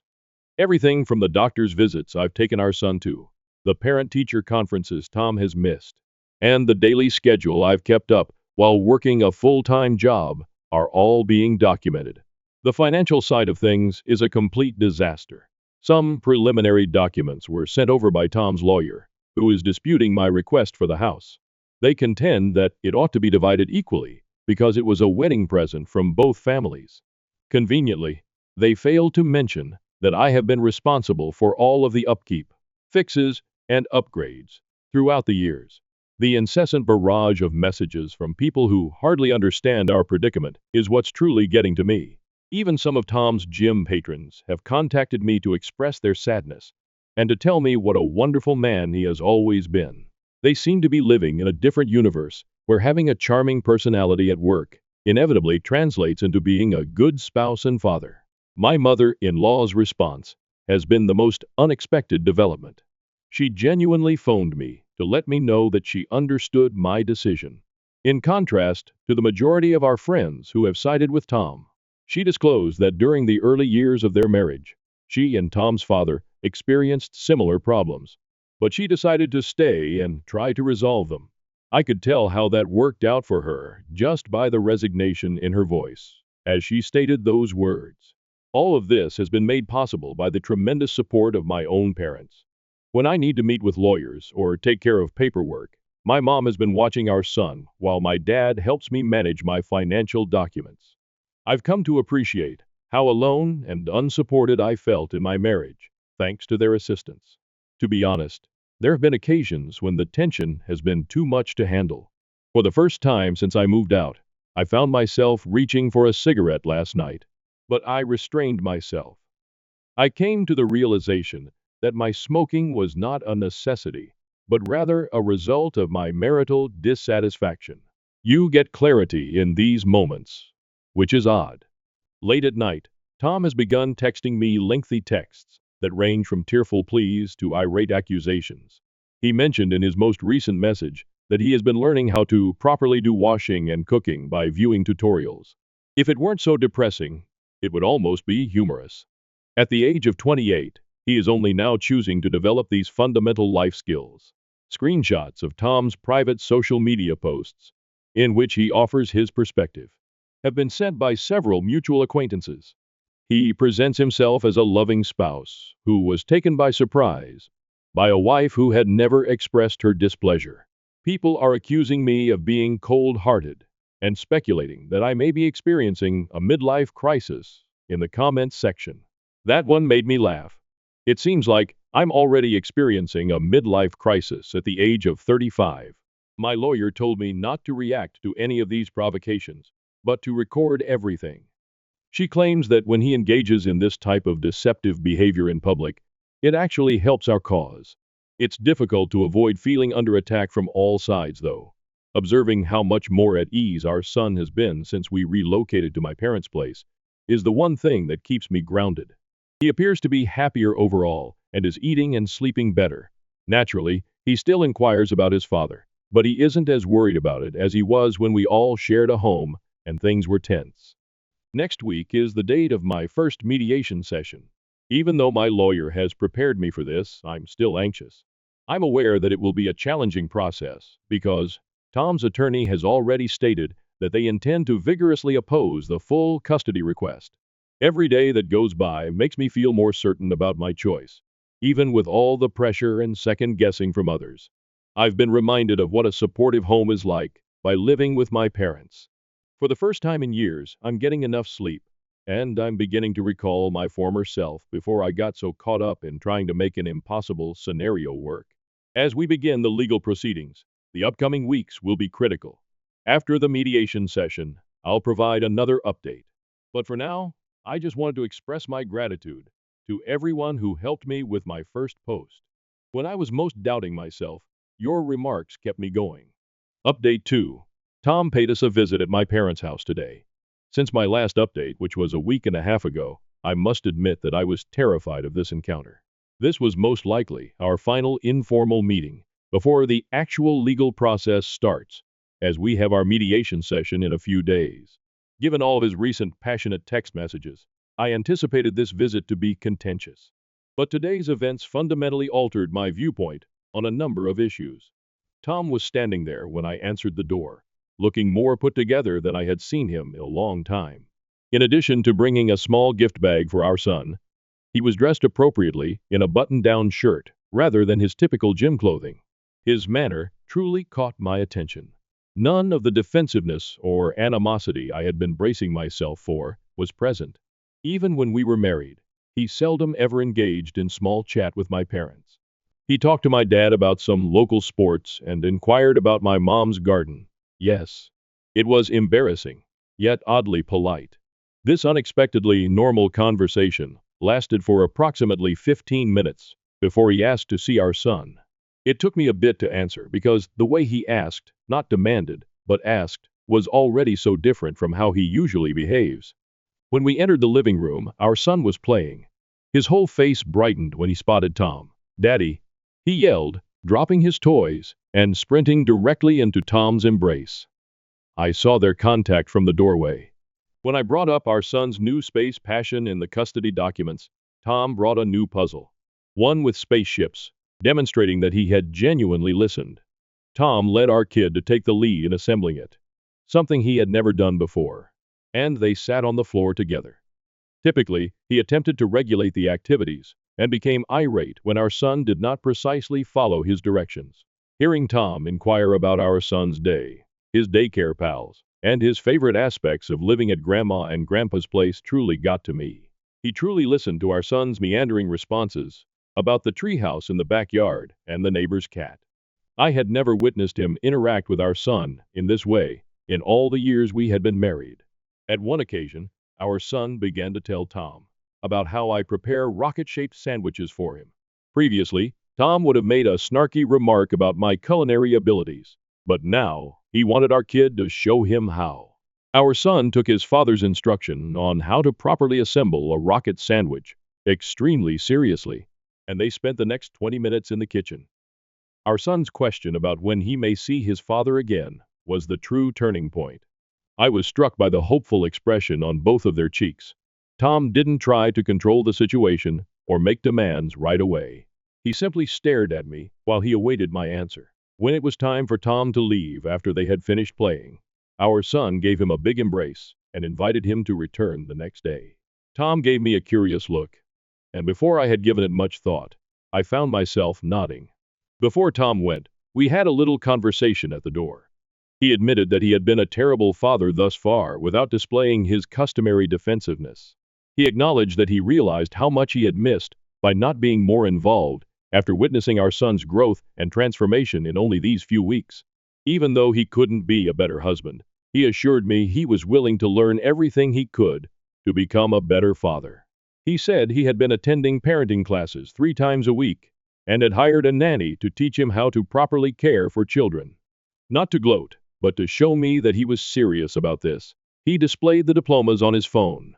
He didn't make any lofty claims about changing or try to get me to return. He simply asked me to reevaluate the complete custody agreement instead. He proposed that we arrange a timetable that would allow him to demonstrate his ability to be a responsible parent without interfering with our son's daily routine. I phoned my lawyer after he departed. The following paragraph is logically separated and punctuated. I informed her that I would be willing to talk about a joint custody agreement and that I no longer wanted to pursue full custody. She brought up all of the records we had collected, demonstrating Tom's prior lack of involvement. But I told her that even if he hadn't been a good husband, I needed to give him an opportunity to improve as a father. Our son's expression of unadulterated happiness today made me realize that even though it's the proper thing to terminate my marriage, I don't have the authority to break off my son's relationship with his father, especially now that Tom is finally demonstrating that he wants to be the father our son deserves. Update 3. Surprisingly, the divorce talks are proceeding considerably more amicably than I had anticipated. Tom and his attorney have been extremely helpful, which I believe is his way of expressing regret for his previous actions. Our son's custody arrangements are still being worked out, verbally and informally. But we're thinking that he should spend half of the month at his dad's house and the other half at mine. Actually, we're doing just that at the moment. In a few days, my son will move in with his father. This arrangement first made me nervous, but Tom has really come through for me. To his great relief, he has begged his mother for assistance. She has been more supportive than some of my closest friends, even when our marriage ended. She still gives me a call every day to see how I'm doing, and sends me photos of the bedroom she's helping Tom furnish for our boy. Additionally, the house matter has been settled more readily than I had thought. In recognition of the extra effort I had put in over the years, Tom agreed to sell it and divide the revenues 55 to 45 in my favor. This solution was actually proposed by his attorney, demonstrating their sincere desire to be fair. In addition, Tom has taken a co-parenting course, which was suggested by the mediator but not necessary. Through our new co-parenting app, which allows us to manage appointments, calendars, and our son's activities without having to speak to each other directly, he has been updating me on his progress. The way Tom manages our son's space period has been the most unexpected development. His apartment's spare room has been converted into a miniature planetarium, complete with ceiling-mounted glow-in-the-dark stars. In order to maintain continuity between houses, he asked me for our son's nighttime ritual, which he has been practicing with his mother. Since neither of us believes that a 2-week period without seeing either parent is healthy for our son, I continue to see him every few days while Tom is away. We've arranged for Wednesday supper with whoever doesn't have him that week and alternating weekends. Instead of rehashing our marital problems, the mediation sessions have been fruitful since they have focused on realistic co-parenting techniques. Regarding managing school schedules, healthcare decisions, and holiday plans, Tom has been actively engaging, taking notes, and posing pertinent questions. No more conflict on social media or late-night texts. We've set clear contact boundaries. Our lawyers or the co-parenting app handle everything. In a last update, Tom willingly removed all of his earlier posts regarding our predicament and said that we are resolving the matter in private for the sake of our son. Through all of this, his mother has been an unanticipated blessing. In addition to teaching Tom how to be a parent, she also acts as a mediator between us when tensions arise. She set up a meeting with both sets of grandparents last week so we could have a reasonable conversation about our disagreements over preschool alternatives. In the end, we came up with a solution that satisfied everyone. Our son appears to be adjusting to the new situation rather nicely. Although we're attempting to keep things somewhat consistent by bringing his favorite stuffed animals with him when he moves between homes. He is thrilled to have 2 rooms and 2 sets of toys. Without showing any signs of concern, he stopped asking when we were returning home and instead talked about mommy's and daddy's houses. Our lawyers are taking care of the financial matters expertly, with explicit instructions on how much each of us will pay and how the funds may be utilized. We are creating a joint account, especially for our son's costs. Tom proposed this on his own because he wanted to make sure that our financial obligations as co-parents were transparent. We have a thorough parenting plan that addresses everything from medical choices to education. Even instructions on how to manage future relationships have been included, such as meeting any possible new partners before presenting them to our kid. I am aware that there are still obstacles in our way. This is only the start of our co-parenting adventure, and there will surely be setbacks. However, for the first time since it all started, I have genuine hope that we will be able to prioritize our son's needs and cooperate as parents, even if we are unable to cooperate as spouses. The most important thing is that my son is happier than I have seen him in months. Both Tom and I now realize that letting go of the previous hurts is less essential than becoming good co-parents. I'm glad we were able to come to an agreement that prioritizes our son's welfare while still enabling us to have deep connections with him. I appreciate all of your help and guidance during this trip. When I was having self-doubt, your advice kept me going and helped me make choices that would benefit my son and myself. This community has been an amazing source of insight and strength.